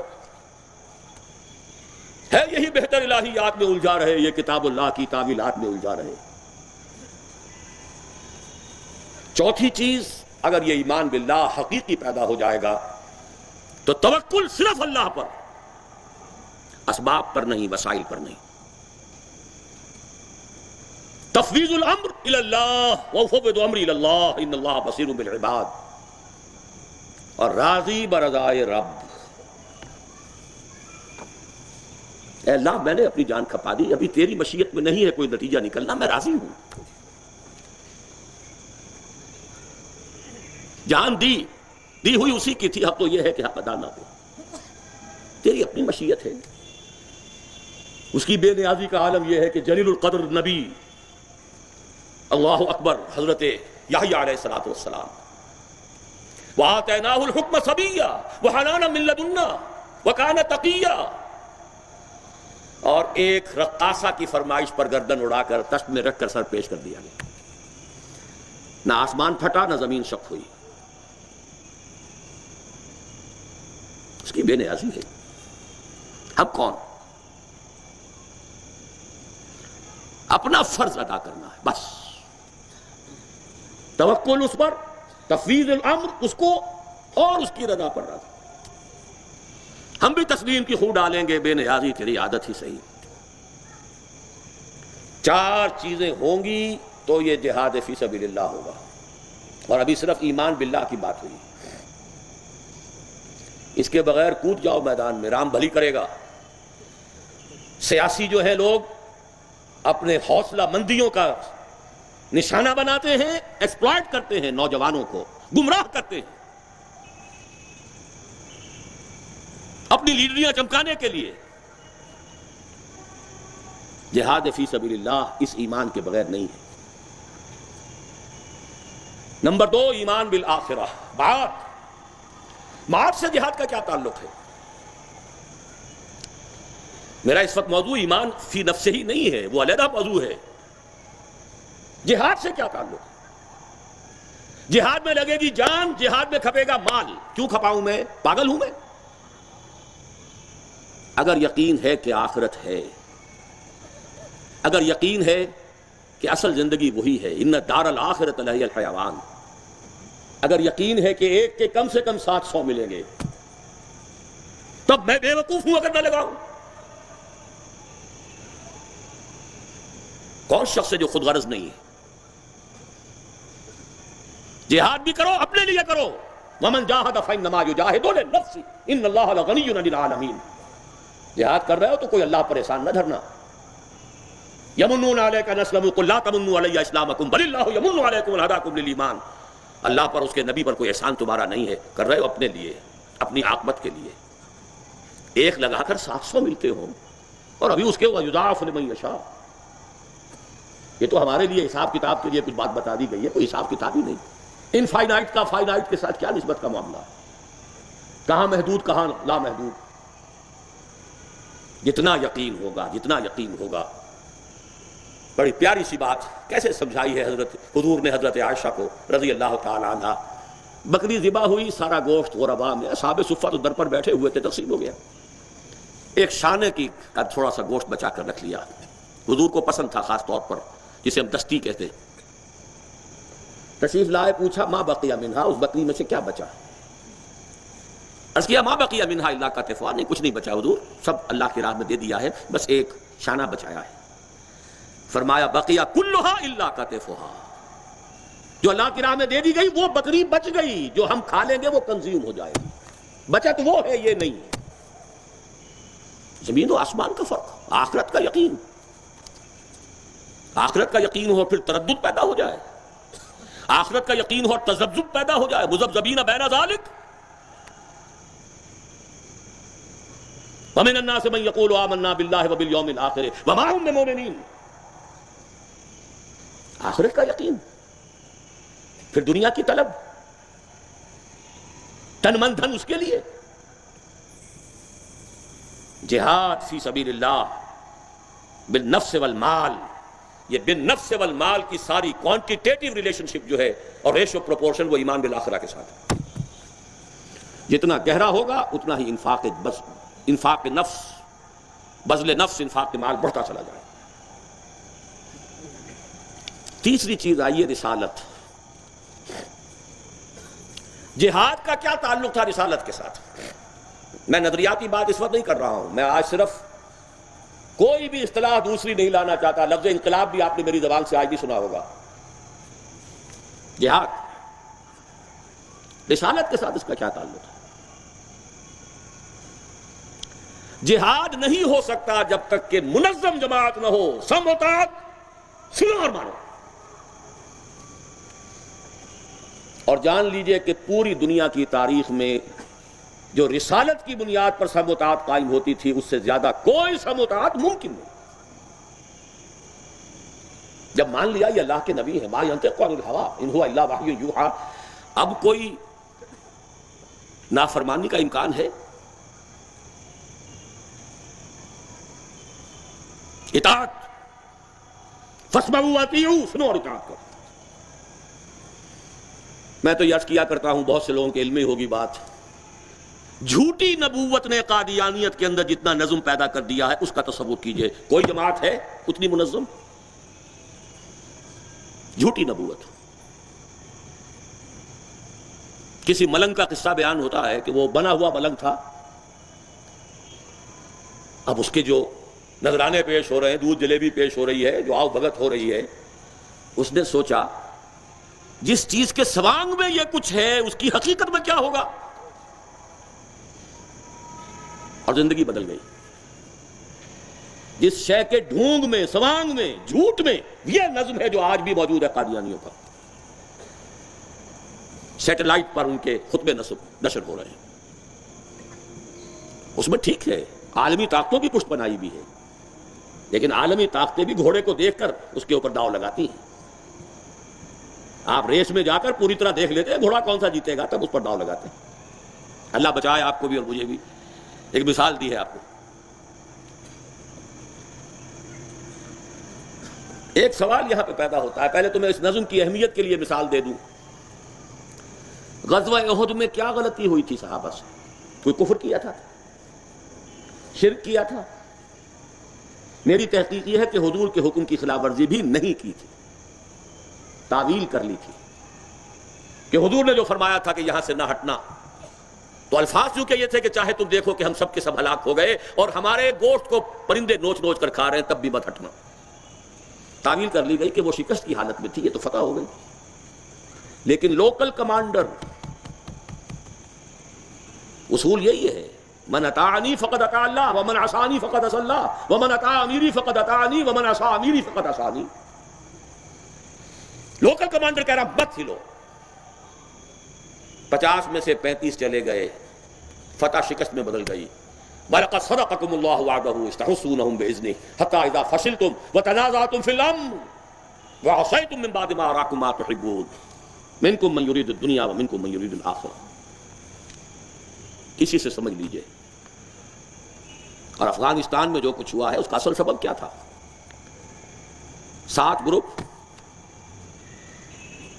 کوئی کسی کی سننے والا نہیں، ہر ایک کی چودراہٹ، بلکہ ایک شخص سے بیعت کر کے توڑ دی۔ اس کا کفارہ ہے، اس کی سزا ہے۔ سزا پانے کے بعد انشاءاللہ قربانیاں بھی رنگ لائیں گی، اس میں کوئی شک نہیں۔ لیکن صحابہ کو اگر حضور اللہ تعالیٰ نے سزا دے دی تو اور کون ہوگا جو اپنے آپ کو مستثنیٰ سمجھے کہ ہمیں سزا نہ دی جائے؟ اب یہاں ایک سوال پیدا ہوتا ہے کہ ختم نبوت کے بعد اب کوئی نبی نہیں، کوئی رسول نہیں، تو اب اس سم و طاعت کی بنیاد کیا ہوگی؟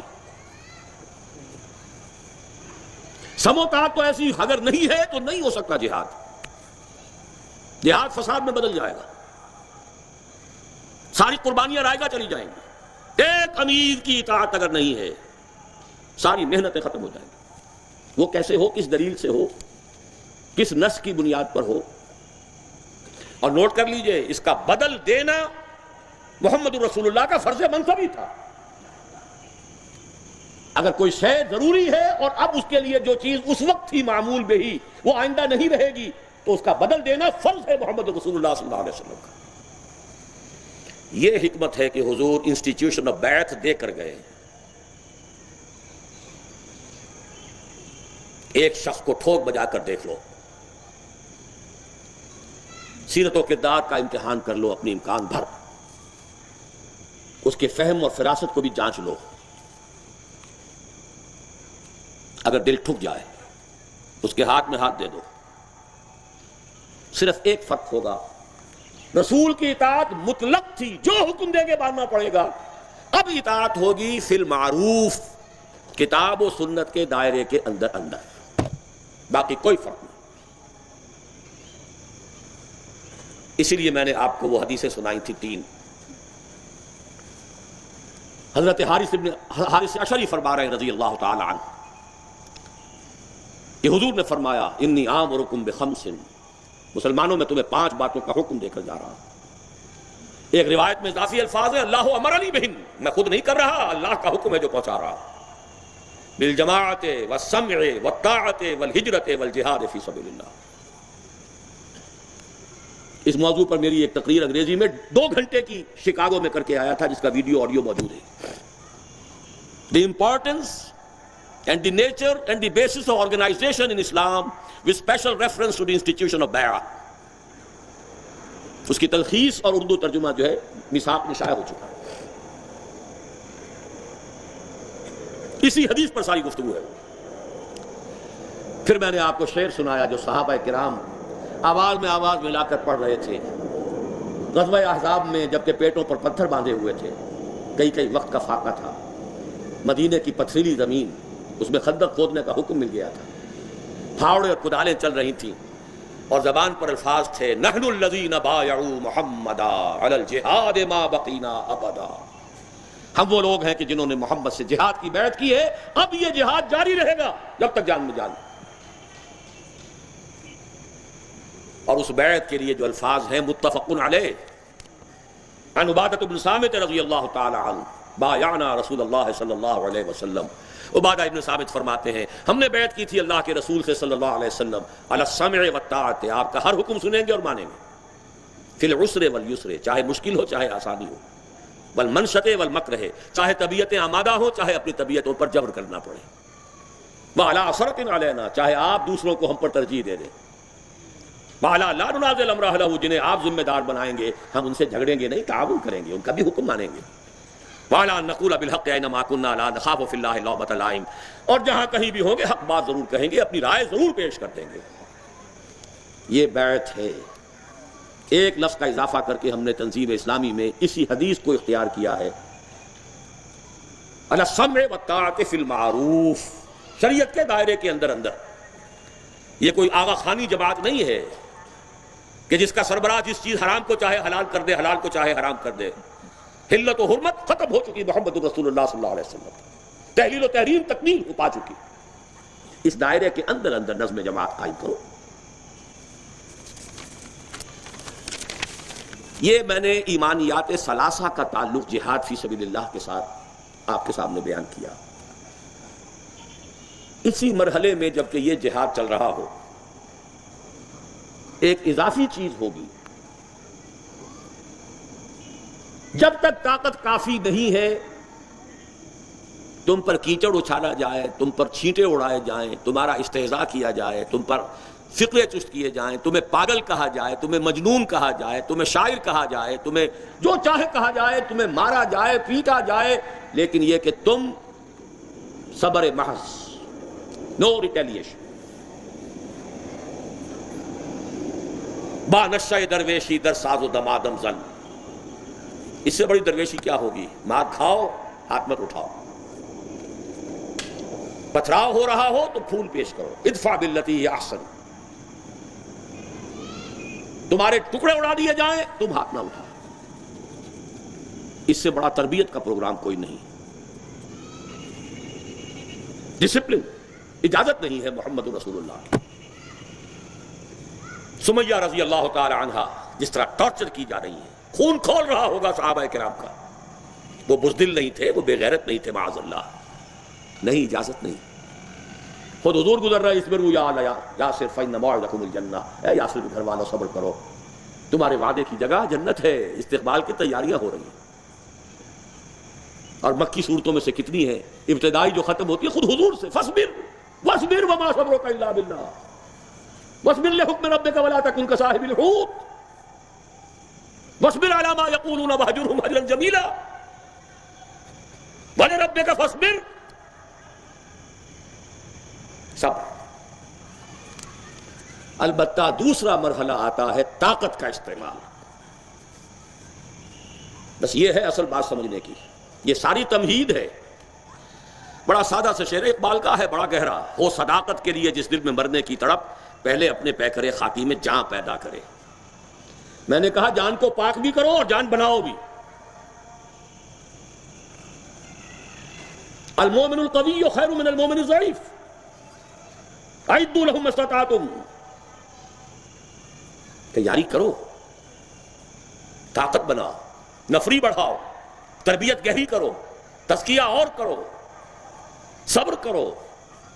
دو اشعار ہیں علامہ اقبال کے، میں حیران ہوتا ہوں یہ شخص کہاں کہاں پہنچتا تھا. پہلے شعر میں تو جو بھی بہرحال ایک قلندری کا انداز ہے، جس طرح اللہ سے اپنا مکالمہ بیان کر رہے ہیں. گفتند جہان ماں آیا بتمی سازد. اللہ نے مجھ سے پوچھا یہ میری دنیا تمہیں کچھ اچھی لگی کہ نہیں، تمہارے ساتھ سازگار ہے یا نہیں، تمہیں کوئی بھلی لگی کہ نہیں. گفتند جہان ماں آیا بتمی سازد، گفتم کے نمی سازد. میں نے کہا نہیں، مجھے نہیں پسند. گفتند کے برہم زن، فرمایا توڑ پھوڑ کر رکھ دو اس کو. زمانہ بات ہونا سعادت تو بعد زمانہ ستیز. نظام درست نہیں تو توڑو اسے. گفتند جہان ماں آیا بتمی سازد، گفتم کے نمی سازد، گفتند کے برہمزن. لیکن یہ برہمزن ہوگا کیسے؟ با نشہ درویشی در سازو دمادم زن. پہلا مرحلہ ہے درویشی کا. دعوت بھی ہے، تبلیغ بھی ہے، خوشامد بھی ہے، جھڑکیاں بھی کھا رہے ہیں پھر بھی بات پیش کر رہے ہیں، تانے سن رہے ہیں پھر بھی اپنی بات بیان کر رہے ہیں. با نشہ درویشی در ساز و دمادم زن، چوں پختہ شوی خودرا بر سلطنت جم زن. جب تیار ہو جاؤ، تکڑے ہو جاؤ، مضبوط ہو جاؤ، اب اپنے آپ کو سلطنت جم پر دے مارو، ٹکراؤ. تصادم، میٹھے میٹھے واز ہمیشہ کے لیے نہیں ہوتے. ایک وقت آیا درویشی ختم ہو گئی. قاتلوا فی سبیل اللہ الذین یقاتلونکم. مسلمانوں تمہارے بند ہاتھ کھول دیے گئے ہیں. اذن للذین یقاتلون بانہم ظلموا وان اللہ علی نصرہم لقدیر. آگے بڑھو، اینٹ کا جواب پتھر سے دو. مرحلے مرحلے کی بات ہے، وہ مرحلہ اور تھا.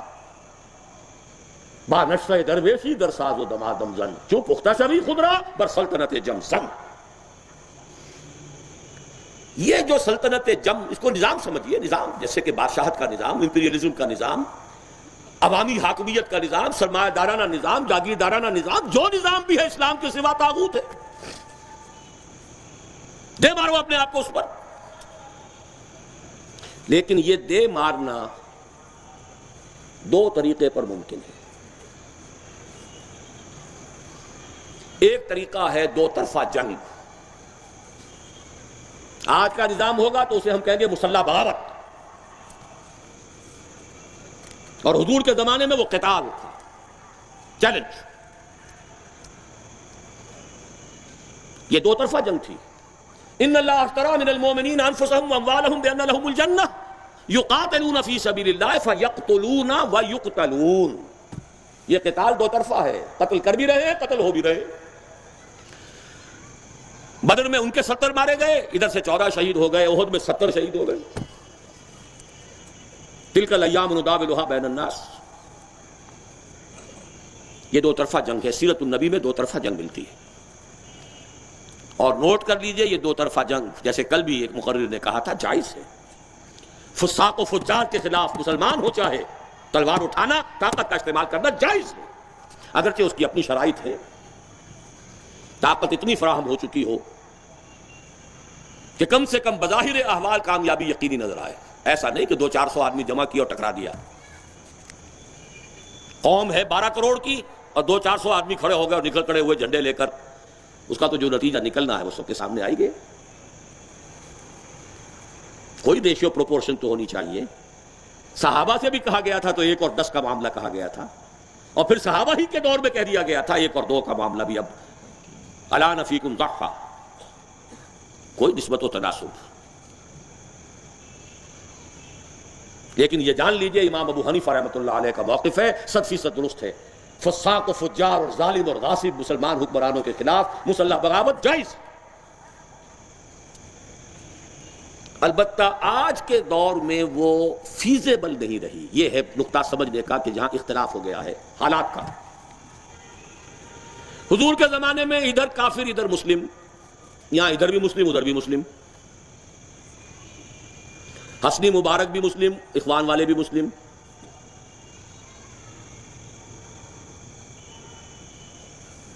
حافظ الاسد بھی مسلم، اور حما کے وہ مسلمان باشندے بھی مسلمان، پھر ان کو اڑا کر رکھ دیا تھا. ایک تو یہ تبدیلی ہے. دوسری تبدیلی، حضور کے زمانے میں کوئی اسٹیبلش گورنمنٹ نہیں تھی جزیرہ نما عرب میں، کوئی سٹینڈنگ آرمیز نہیں تھی، ٹرینڈ آرمیز نہیں تھی. ادھر بھی والنٹیئر ادھر بھی والنٹیئر، ادھر 313 والنٹیئر تھے ادھر 1000 والنٹیئر تھے وہ بھی والنٹیئر یہ بھی والنٹیئر. ادھر بھی تلواریں ادھر بھی تلواریں، چلیے 2 اور 100 کی نسبت ہو جائے، لیکن یہ کہ 1 اور 100 کی بھی ہو جائے. نوعیت وہی ہے، کوانٹیٹیو ڈفرنس ہے، کوالٹیٹیو نہیں. ادھر 100 گھوڑے ادھر 1 گھوڑا یا 2 گھوڑے، یہ 70 اونٹ 2 گھوڑے یہاں سیراب ہو جاتے. حفیظ جالندھری کا شعر مجھے یاد آ گیا، 2 گھوڑے بمقابلہ 100 کے، 70 اونٹ بمقابلہ 1000. اور آج جو بھی نظام قائم ہے اس کو پروٹیکشن حکومت کی ہے. وہی جاگیردار بیٹھا ہوگا حکومت میں، سرمایہ دار بیٹھے ہوں گے حکومت میں، وہ اس شاخ کو کاٹنے دیں گے جس پر ان کا بسیرا ہے. اور ان کے ڈسپوزل پر فوج بھی ہے، ان کے ڈسپوزل پر ایئر فورس بھی ہے، ان کے ڈسپوزل پر ساری پولیس بھی ہے اور پیراملٹری فورسز بھی ہے، سب کچھ ہے. یہ ہے وہ مشکل جس کا حل کرنے کی ضرورت ہے. یہ جان لیجئے جانے دیے بغیر یہ کام نہیں ہوگا. لیکن جانے دینا ایک 2 طرفہ جنگ میں ممکن ہے، ایک یک طرفہ جنگ میں ممکن ہے. اور یک طرفہ جنگ کیا ہے؟ منظم پرامن احتجاجی تحریک جو نان کوآپریشن سے شروع ہو، چاہے یہ گاندھی کا لفظ تھا، نان وائلنٹ نان کوآپریشن، اور اس کی انتہا ہوگی سول ڈس اوبیڈینس، جس کا نام ہمارے یہاں پچھلے دنوں لیا تھا اور لیتے ہی پھر دبک گئے. آسان کام نہیں ہے سول ڈس اوبیڈینس. ٹیکس نہیں دیں گے، یہ نہیں کریں گے، اور سارے تھوکے ہوئے چاٹ لیے. اس لیے کہ پہلے تیار کرنا پڑتا ہے لوگوں کو. ٹیکس نہیں دو گے گولیاں چلیں گی. تیار ہیں؟ لیکن اس کا فائدہ کیا ہے؟ یہ یک طرفہ جنگ، اپنی جان دینے کے لیے تیار، دوسرے کی جان نہ لی جائے. اس کا فائدہ کیا ہے؟ فائدہ یہ ہے کہ نیشنل آرمیز حکومت کے حکم سے کچھ لوگوں کو تو قتل کریں گی لازماً، لیکن مسلسل اینڈ لیس میسیکر وہ نہیں کر سکتی، اس لیے کہ نیشنل آرمیز ہیں. انہیں معلوم ہے ہمارے اپنے بھانجے بھتیجے سامنے موجود ہیں. بھٹو صاحب نے کہا تھا میری کرسی بہت مضبوط ہے، ثابت ہوا وہ تو مضبوط نہیں نکلی. 2 بریگیڈیئرز نے انکار کر دیا لاہور میں، we are not going to shoot anymore, go and have some political settlement. ہم کوئی آکوپیشن آرمی تو نہیں ہے، ہم کوئی قابض فوج تو نہیں ہے. جنرل ڈائر نے اگر مار دیے ہو 5000 ایک دن میں، اس کا کیا دکھ ہے؟ ہندو ہو مسلمان ہو سکھ ہو مر جائے، اسے کیا دکھ؟ لیکن جرنیل، اسی لیے یہی ہونے والا تھا. ایران میں اسلحہ تو ختم نہیں ہو گیا تھا شاہ کا. The biggest arsenal in Asia, اس لیے کہ آپ روس کو نکال دیجئے، روس جو ہے ایشین پاور نہیں تھی، وہ یورپین پاور ہے. پورے ایشیا میں کسی ملک کے پاس اتنا اسلحہ نہیں تھا جتنا کہ شہنشاہ ایران کے پاس تھا. ساوک کے بھیڑیے اس کے پاس تھے. کیوں بھاگا؟ نہتے لوگوں نے بھگایا ہے. جانے دینے کے لیے تیار تھے اور دی ہے جانے.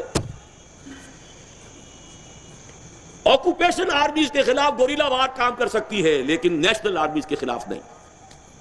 اگر آپ فوج کو ماریں گے تو فوج اور مارے گی اور مارے گی. اب وہ بدلے میں مارے گی. فوجیوں میں بھی دوستیاں ہوتی ہیں کہ نہیں؟ آپ نے ان کے کسی دوست کو مار دیا، اب وہ جو بدلہ لے گا آپ سے، اب وہ صرف بھٹو کے حکم سے نہیں گولی چلائے گا، اب وہ اپنے جذبے کے تحت چلائے گا. اگر صرف حکومت کے جذبے سے، حکومت کے حکم سے چلا رہا تھا تو ایک وقت میں آ کر وہ صاف کہہ دے گا نو مور. اور یہی کامیابی کی ضمانت ہے. صرف ایک ہے جگہ جہاں میں نے جہاد میں اس مرحلے میں اجتہاد کیا ہے، اور وہ بھی یہ نہیں کہ وہ حرام ہے، معاذ اللہ ثم معاذ اللہ، جائز ہے اگر حالات اس کے لیے سازگار ہوں، ٹیرین ایسا ہو. اب میدان پڑے ہوئے ہوں پنجاب کے اور یہاں کوئی گوریلا وار ہو سکتی، کسی کا دماغ خراب ہوا. لیکن یہ کہ کوئی پہاڑی علاقے ہو، جو بھی ہو سکے، حرام نہیں ہے، بالکل نہیں ہے، لیکن یہ کہ وہ مراحل طے ہو چکے ہوں اور اتنی طاقت فراہم ہو چکی ہے تو جواز ہے۔ البتہ یہ دوسرا راستہ جو ہے یہ ہے کہ اس میں آپ کو کسی کو مارنا ہی نہیں ہے، کوئی چنتا ہی نہیں، مرنے کے لیے تیار تو اور چاہیے کیا؟ شہادت ہے مطلوب و مقصود مومن، نہ مال غنیمت نہ کشور کشائی، اور چاہیے کیا آپ کو؟ فہو المطلوب۔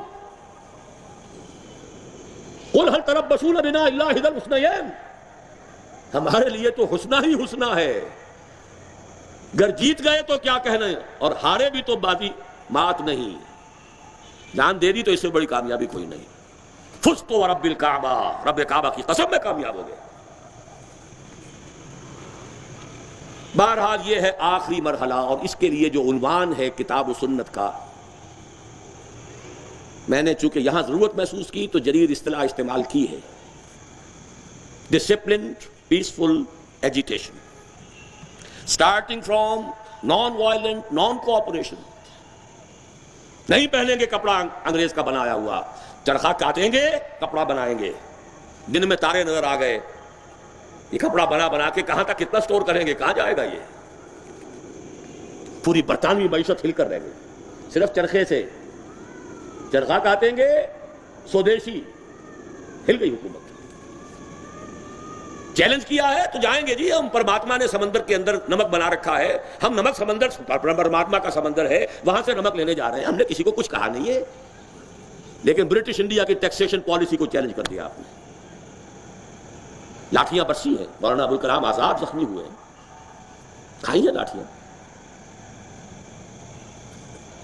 بہرحال اس کے لیے شرعی اصطلاح کیا ہے؟ نہی عن المنکر، جس کے لیے کہ 3 درجے 2 حدیثوں میں قائم کیے گئے۔ ایک حدیث تو بہت مشہور ہے، من رأى منکم منکرا، ابی سعید الخدری رضی اللہ عنہ، من رأى منکم منکرا فلیغیرہ بیدہ فإن لم یستطع فبلسانہ فإن لم یستطع فبقلبہ وذلک اضعف الایمان۔ تم میں سے کوئی شخص بھی اگر بدی کو دیکھے، منکر کو دیکھے، تو اس کا فرض ہے طاقت سے روکے۔ اگر طاقت نہ رکھتا ہو یا ابھی طاقت کے حصول کے مرحلے میں ہو تو زبان سے تو روکے، اگر یہ بھی ممکن نہ ہو تو دل سے شدید نفرت رکھے، وذالک اضعف الایمان۔ اگر یہ نفرت رہے گی تو شاید کر ہمت بھی ہو جائے، اور اگر نفرت بھی ختم ہو گئی تو وائے ناکامی متائے کارواں جاتا رہا، اور کارواں کے دل سے احساس زیاں جاتا رہا۔ نفرت بھی بڑی قیمتی شے ہے، بدی سے نفرت تو رہے، سٹارٹنگ کیپٹل یہی ہے، کل شاید ہمت ہو جائے کہ بات کہی دو، گونگے شیطان نہ بنے رہو، آگے ہمت ہو جائے، طاقت ہو جائے، طاقت سے روکو۔ لیکن دوسری حدیث جو اس معاملے میں زیادہ فیصلہ کن ہے، زیادہ اپلیکیبل ہے، بدقسمتی سے وہ ہمارے ہاں عام نہیں ہوئی۔ راوی بھی عبداللہ ابن مسعود ہے رضی اللہ تعالی عنہ،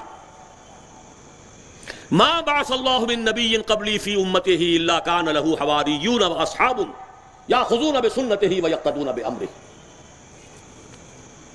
حضور نے فرمایا مجھ سے پہلے بھی اللہ نے جس نبی کو بھی اس کی امت میں بھیجا، اس کے کچھ نہ کچھ حواری، کچھ نہ کچھ صحابی ہوتے ہی تھے، 2 ہوں، 4 ہوں، 20 ہوں، 15 ہوں۔ حضرت عیسیٰ کے چلیے 11 حواری، 12 حواری، جو بھی تھے۔ وہ حواری یا اصحاب کیا کرتے تھے؟ یاخذون بسنتہ ویقتدون بامرہ، اپنے نبی کی سنت کو مضبوطی سے تھام لیتے تھے، اس کے حکم پر عمل کرتے تھے۔ ثم انہا تخلف من بعدہم خلوف، پھر امتداد زمانہ کے ساتھ، وقت گزرنے کے ساتھ ایسے ناخلف لوگ پیدا ہو جاتے تھے، یقولون ما لا یفعلون ویفعلون ما لا یؤمرون، کہتے وہ تھے جو کرتے نہیں تھے۔ عشق رسول کا ڈنکا بج رہا ہے، اور اتباع رسول نام کو نہیں۔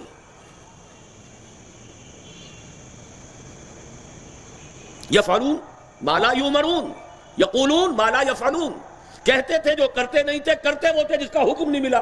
بدعات، طوفان ہے بدعات کا۔ عشق رسول کے لیے آخر کو جلوس ہونے چاہیے نا، صحابہ کو تو تھا ہی نہیں عشق رسول۔ نوٹ کر لیجئے الفاظ، ثم انہا تخلف من بعدہم خلوف یقولون ما لا یفعلون ویفعلون ما لا یؤمرون۔ اب سنیے، فمن جاہدہم بیدہ فہو مومن، جو ان سے جہاد کرے گا اپنی طاقت کے ساتھ، اپنے ہاتھ سے، وہ مومن ہے۔ ومن جاہدہم بلسانہ فہو مومن، اور جو جہاد کرے گا اپنی زبان سے وہ مومن ہے، ومن جاہدہم بقلبہ فہو مومن، آخری درجہ پھر وہی ہے، دل سے جہاد کرے، نفرت رکھے، وہ بھی مومن ہے۔ وما وراء ذلک من الایمان حبۃ خردل، اس کے بعد تو ایمان رائی کے دانے کے برابر بھی نہیں۔ یہ نہی عن المنکر ہوگا اس عوامی ایجیٹیشن کے لیے عنوان۔ جب تک طاقت کافی نہیں صرف باللسان کریں گے، خدا کے لیے باز آ جاؤ، خدا کے لیے چھوڑو، خدا کے لیے نواز شریف توبہ کرو اللہ کی جناب نے کہ تم نے شریعت کورٹ کے فیصلے کے خلاف اپیل دائر کی، خدا کے لیے توبہ کرو کہ تم نے 2/3 اکثریت رکھتے ہوئے بھی کتاب و سنت کی بالادستی، ایک ہی قدم تو رہ گیا تھا، قرارداد مقاصد آ گئی تھی، ایک ہی دفعہ چاہیے تھی، اور جو میں نے کہا 3 دفعات، ایک دفعہ چاہیے تھی ٹوٹل بالادستی کتاب و سنت کی، اور وعدہ کیا کہ ہاں یہ ترمیم آئے گی، لیکن وہ وقت نہیں آیا۔ ہاتھ جوڑیے اخبار والوں کے پاس، خدا کے لیے اس بے حیائی کے اڈوں کو بند کرو، لیکن یہ کب تک ہوگا؟ جب تک طاقت نہیں ہے، جب طاقت ہوگی نہیں ہونے دیں گے۔ چلاؤ گولیاں ہم پر، مارو ہمیں، شہادت ہے مطلوب و مقصود مومن، نہ مال غنیمت نہ کشوٹ کشائی، لیکن ہوگا طاقت حاصل کرنے کے بعد، جیسے کہ حضور نے صلی اللہ علیہ وسلم پہلے دن سے مکے میں کہہ دیا یہ بت کچھ نہیں ہے، ان ہی الا اسماء سمیتموها انتم وآباؤکم ما انزل اللہ بہا من سلطان، کسی بت کو توڑا نہیں، ہاتھ نہیں استعمال کیا، زبان، اسی کعبے کا طواف کرتے رہے جس کے اندر بت رکھے ہوئے تھے، اسی صحن کعبہ میں نماز پڑھتے رہے جہاں دائیں بھی بت، بائیں بھی بت، سامنے بھی بت، پیچھے بھی بت، لیکن دعوت، تربیت، تزکیہ، ایمان، تنظیم کرنے کے بعد طاقت فراہم کی، جو پختہ شوی خدرا بسلطنت جم زن، پھر ائمت الکفر سے جنگ لی، خود مول لی، یہ میری کتاب پڑھیے تو معلوم ہوگا، یہ جنگ حضور پر ٹھونسی نہیں گئی تھی، حضور نے خود لی، اور جب طاقت کے ساتھ فتح مند ہو کر داخل ہوئے ہیں تو جاء الحق وزهق الباطل، پہلا کام یہ کیا کہ ہر بت کو توڑ دیا، ورنہ سن 7 ہجری تک عمرہ قضا کے لیے جب گئے ہیں کیا کسی بت کو توڑا؟ مکے والے تو چھوڑ کے جا چکے تھے، پہاڑوں پر چڑھ چکے تھے، بڑا سنہری موقع تھا، سب کو توڑ کے تہس نہس کر کے رکھ دیتے، نہیں، یہ پروسیس ہے، یہ طریقہ کار ہے، لقد کان لکم فی رسول اللہ اسوۃ حسنہ، یہ ہے اسوہ حسنہ۔ بہرحال اس آخری مرحلے کے بعد اور کوئی امکان نہیں، یا تخت یا تختہ، تخت مل جائے تب بھی کامیابی، اور تختہ ہو تب بھی کامیابی، بنا کردند خوش رسم بخاک و خون غلطی دند، قل هل تربصون بنا الا احدى الحسنيين، کامیاب ہو گئے تو تم بھی مانو گے کہ بہت بڑی ہماری لیے خوش بختی ہے، اور ہم تو سب کے سب ہلاک ہو جائیں، جانے دے دیں تو اس سے بڑی کامیابی کوئی نہیں۔ بہرحال یہ ہے جہاد فی سبیل اللہ کے لوازم اور مراحل، دین آئے گا تو صرف اس راستے سے آئے گا، دائیں سے بائیں سے، آگے سے پیچھے سے، چالوں سے، ہڑتالوں سے، جب تک کہ ایشوز معین نہ ہو منکر کے خلاف، اور منکر کے خلاف آنے والے میدان میں وہ نہ ہو جو اپنے آپ کو منکرات میں ملوث کیے ہوئے ہوں، خود پاک ہو کر آئیں۔ اب اس کو اور اختصار آپ کو چاہیے تو میں ایک اور انداز سے بھی بیان کر دوں، خلافت علی منہاج النبوہ قائم کرنی ہے، پہلے اپنی ذات پر قائم کیجئے۔ یہ جسم آپ کی ایک مملکت ہے، آپ اس پر خلیفت اللہ ہیں، آپ اپنے جسم پر اللہ کی حاکمیت کو قائم کیجئے، اور یہ نہیں تو بابا پھر سب کہانیاں ہیں۔ نمبر 2، وَأَنفِقُوا مِمَّا جَعَلَكُم مُسْتَخْلَفِينَ فِيهِ، وہی لفظ خلافت، جو کچھ بھی ہم نے تمہیں دیا ہے جس میں خلافت عطا کی ہمارے راستے میں لگا دو، جان دی ہے لگا دو، مال دیا ہے لگا دو۔ آمنوا باللہ ورسولہ وانفقوا مما جعلکم مستخلفین فیہ فالذین آمنوا منکم وانفقوا لهم اجر کبیر، جو کل ہمارے ایک مقرر نے بہت صحیح آیت پڑھی تھی، یہی سورہ حدید ہے جو ختم ہوتی ہے لقد ارسلنا رسلنا بالبینات وانزلنا معهم الکتاب والمیزان لیقوم الناس بالقسط وانزلنا الحدید فیہ باس شدید ومنافع للناس ولیعلم اللہ من ینصرہ ورسلہ بالغیب ان اللہ قوی عزیز۔ اب سورہ صف کی جو آخری آیت میں نے پڑھی تھی اس پر اپنی بات ختم کروں گا. یا ایھا الذین آمنوا کونوا انصار اللہ، اے ایمان کے دعوے دارو اللہ کے مددگار بنو.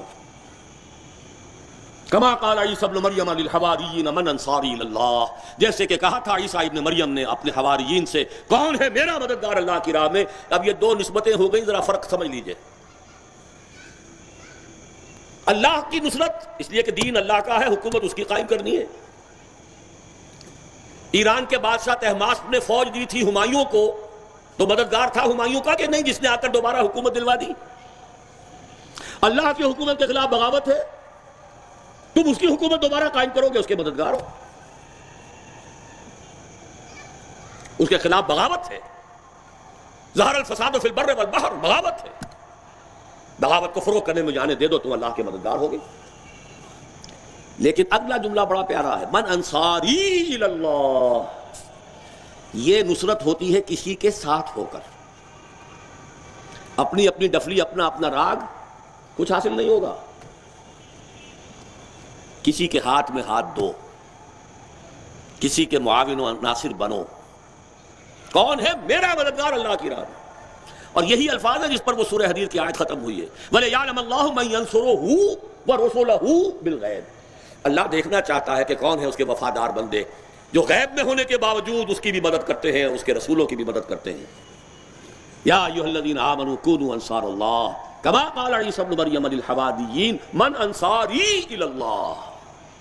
میں تو چل رہا ہوں، کون ہے جو میرے ساتھ آتا؟ قال الحواریون نحن انصار اللہ. حواریین نے کہا ہم حاضر ہیں اللہ کی مدد کے لیے.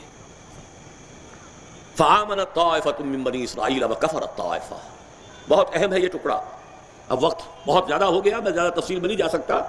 پولرائزیشن جسے کہتے ہیں، جب تک دعوت کی مدھانی پوری طریقے سے چاٹی کو بلو نہ دے، مکھن علیحدہ اور چھاچھ علیحدہ نہ ہو جائے، اس وقت تک طاقت کا استعمال غلط ہے.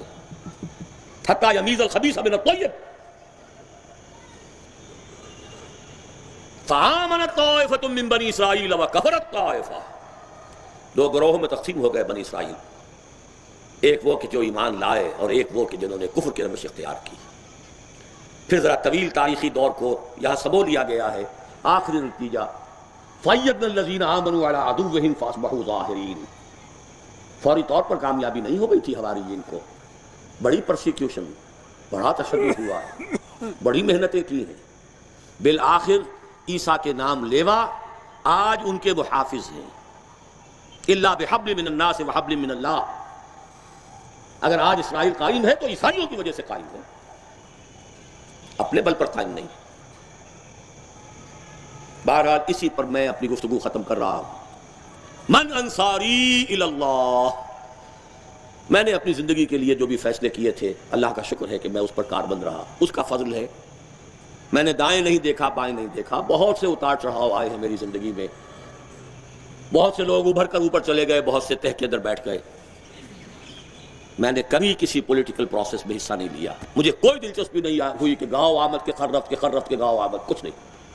نظام بدلنے کے لیے، یہ شرائط پوری کرنے کے لیے جو بھی اپنے اندر سکت تھی، جو بھی جسم و جال کی امانت اللہ نے دی تھی، لگا دی ہے. ساتھ دینا نہ دینا آپ کا کام ہے. فَعَلَيْهِ مَا حُمِّلَ وَعَلَيْكُمْ مَا حُمِّلْتُمْ. اس پر ذمہ داری ہے اس کی جو اس پر ڈالی گئی، اور تم پر ذمہ داری ہے اس کی جو تم پر ڈالی گئی.